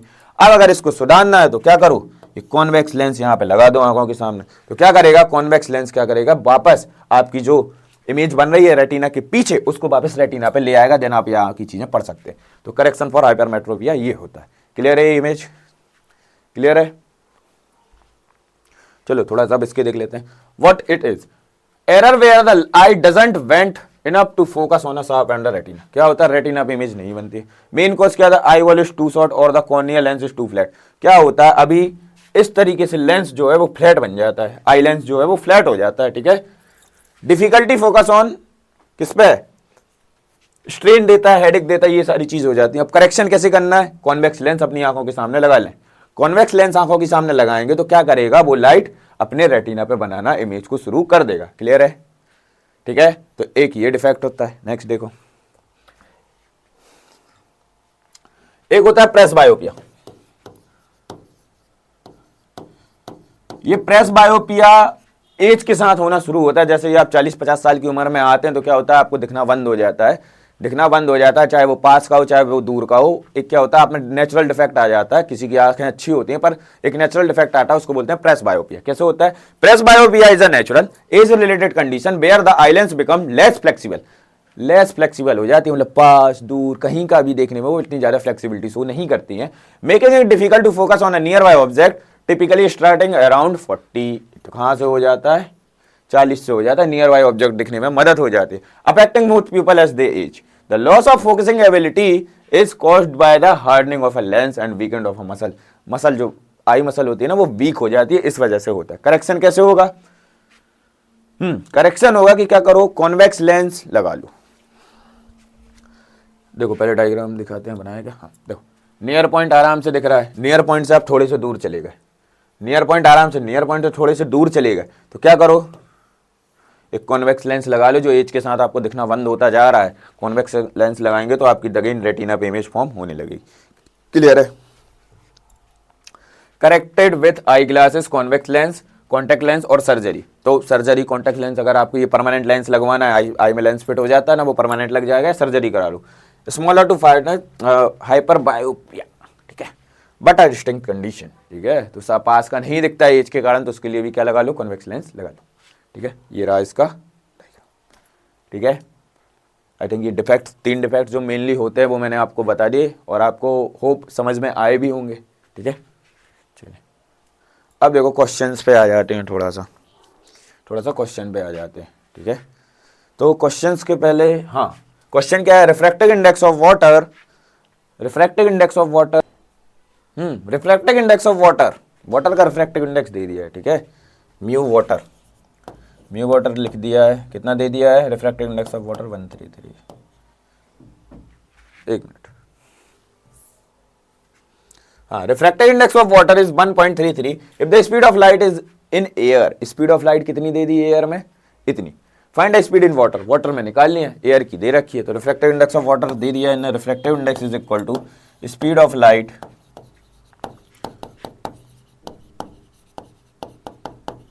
इन air upon speed of light in water.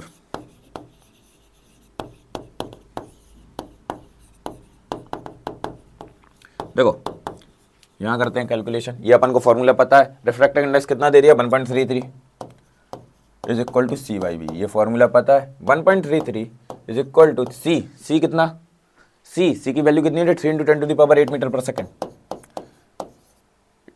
Upon V निकालनी है, वी ऑफ वाटर मतलब speed of light in water, water में कितनी होगी यहाँ ट्रांसपोज कर दो, V water is equal to 3 × 10⁸ upon 1.33। ठीक है, इसको सिंपल करोगे या सिंप्लीफाई करोगे तो क्या आ जाएगा, V of water is equal to 2.3 × 10⁸ approx बोल रहा हूँ, ये आपको क्या मिल जाएगी मीटर पर सेकेंड की क्या मिल जाएगी, लाइट मिल जाएगी। क्लियर है, समझ आया, कोई डाउट? तो ये क्या मिल जाएगी आपको, refractive index sorry speed of light in water मिल जाएगी। चलो focal length of a lens, okay focal length of a lens is कितना दे दिया है 25 सेंटीमीटर। अब इन्हें पूछिए पावर होता है 1/f, पावर होता है 1/f। अगर इसको आप मीटर में कन्वर्ट करेंगे तो कितना आ जाएगा 0.25 मीटर आ जाएगा अगर आप इसको करेंगे। क्यों? क्योंकि फोकल लेंथ हमेशा मीटर में रखी जाती है।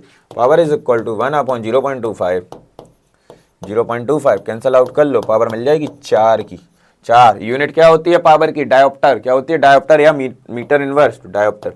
पावर आ गई 4 डायोप्टर की। क्लियर है? ठीक है। The focal length of a convex lens, okay convex lens, ठीक है, P Q R and S. देखो P Q R and S, okay P की फोकल लेंथ दे दी है, पी की फोकल लेंथ कितनी दे दी है 20 centimetre.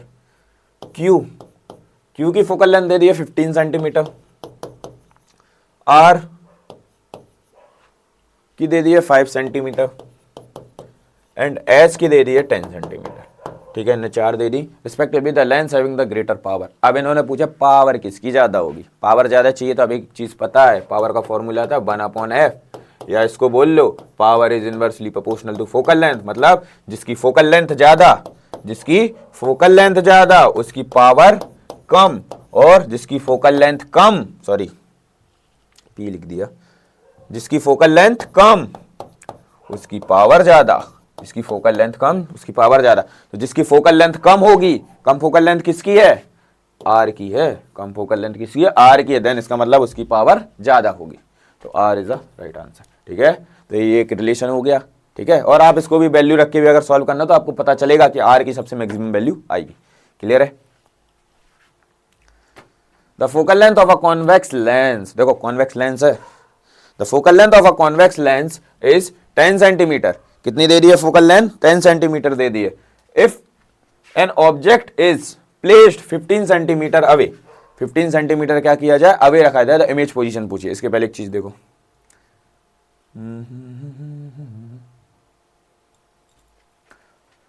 Focal length positive for convex lens. ये आपको याद रखना है कि भाई अगर कॉन्वेक्स लेंस है तो फोकल लेंथ पॉजिटिव होगी, कॉन्वेक्स लेंस है तो फोकल लेंथ पॉजिटिव होगी। ठीक है, इसलिए आपको बता दिया। हाँ, फोकल लेंथ कितनी दे दी है, एफ प्लस का 10 सेंटीमीटर। ठीक है, if object is placed 15 centimetre away, देखो यू है, यू चाहे लेंस हो चाहे मिरर हो, क्या होता है हमेशा नेगेटिव होता है। यू कितना है, माइनस का कितना है 15 सेंटीमीटर। इन्होंने क्या पूछा, find the image position and nature, image position and nature निकालना है। ठीक है, तो अपन को पता है 1/f is equal to 1 lens है ना, हाँ 1/v माइनस 1/u, यही होता है, यही होता है। वैल्यू पुट कर लें, f की वैल्यू क्या है 1/10 is equal to 1/v minus minus में 1/15, माइनस में 1/15, ये यहाँ रखोगे प्लस हो जाएगा, मतलब 1/10 is equal to 1/v plus 1/15। क्या करो 15 को इस तरफ ले आओ तो क्या हो जाएगा 1/v is equal to 1/10 minus 1/15, यही हो जाएगा। अब इसको सिंप्लीफाई कर लेंगे, सिंप्लीफाई करेंगे तो क्या करना पड़ेगा, एलसीएम ले लो।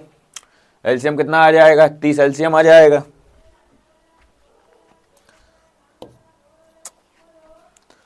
One by V is equal to 30 LCM आ जाएगा, 30 एलसीएम आ जाएगा तो क्या होगा यहाँ पे 30 और यहाँ पे 2, मतलब 1/v is equal to 1/30। v की वैल्यू कितनी आ जाएगी 30 आ जाएगी, v की वैल्यू कितनी आ जाएगी 30 आ जाएगी। मतलब कहाँ पे बनेगी इमेज 30 सेंटीमीटर, सॉरी सेंटीमीटर है ना, वहाँ पे दूर बनेगी। क्लियर है। अब इनने पूछा नेचर भी बता दो, मतलब मैग्निफिकेशन भी पूछ रखा है। मैग्निफिकेशन का फॉर्मूला लेंस के लिए क्या होता है v/u होता है। v की वैल्यू कितनी आ गई 30 आ गई, u कितना है माइनस का 15 है, कैंसिल करोगे मैग्निफिकेशन -2 आ जाएगा। ठीक है, माइनस में आया है मतलब कॉन्वेक्स लेंस के लिए क्या बन जाएगा, माइनस में आया है, कैसी होगी रियल एंड इन्वर्टेड होगी। ठीक है, चलो the process of splitting white light into 7 constituent colour. Prism में लाइट मारी, ठीक है, ये 7 कलर में क्या हुई टूट गई, इसको क्या बोलते हैं डिस्पर्सन बोलते हैं। क्लियर है। The refractive index of a thin prism is, ठीक है 5 दे दिया है, and the refractive index of a thin prism, refractive index किसका दे दिया है प्रिज्म का दे दिया है, कितना दे दिया है 5 डिग्री का, सॉरी रिफ्रैक्टिव इंडेक्स 1.4 है और उसमें एंगल ऑफ डेविएशन कितना हुआ है 5 डिग्री का हुआ है। एंगल ऑफ डेविएशन कितना हुआ है, find the angle of deviation of a light ray falling on this prism. देखो एक आपको रिलेशन पढ़ाया था मैंने, क्या S is equal to A constant 1 minus mu, यही रिलेशन पढ़ाया था। ये कहाँ पे पढ़ा था रिमेंबर, कहाँ पे पढ़ा था, कोचिस में पढ़ा था ना, कोचिस में पढ़ा था ना। ठीक है, अब देखो यहाँ पे रिफ्रैक्टिव इंडेक्स कितना दे दिया है U 1.4। ठीक है, ए कितना दे रखा है हाँ एंगल 5 डिग्री का दे रखा है। तो क्या करो यहाँ पे वैल्यू पुट करो, पुट करोगे तो क्या मिलेगा, एंगल ऑफ डेविएशन अपन को निकालना है, निकाल लेंगे कैसे, ए की वैल्यू 5, यहाँ पे 1 माइनस 1.4, 1 माइनस 1.4, सिंप्लीफाई करो, एस क्यों बना रहा हूँ डेल्टा बनाना है, सिंप्लीफाई करो, सिंप्लीफाई करोगे तो क्या हो जाएगा, सिंप्लीफाई करोगे तो क्या हो जाएगा, करो इसको माइनस में कुछ मिलेगा -0.4। ठीक है, अब इसका इंटू करो, 4 का इंटू कर लो, पता चल जाएगा कुछ। अरे मैंने उल्टा लिख दिया शायद, 1 मिनट, 1 सेकंड, उल्टा लिख दिया मैंने, म्यू -1 होता है, वही मैं बोल रहा हूँ माइनस में आंसर कैसे आ रहा है, म्यू -1 होता है, ये थोड़ी सी मिस्टेक हो गई थी, म्यू -1 होता है। पीछे भी क्या मैंने उल्टा लिखा है क्या, कोचिस रिलेशन, 1 सेकंड, अगर पीछे उल्टा लिखा होगा तो उसको भी करेक्ट कर देते हैं।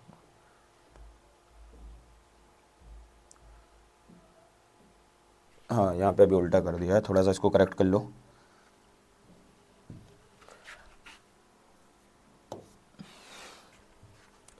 क्या होता है ए म्यू -1 होता है, उल्टा कर दिया था रिलेशन। क्लियर है, बस म्यू आगे कर दिया था, कोई दिक्कत नहीं है बाकी।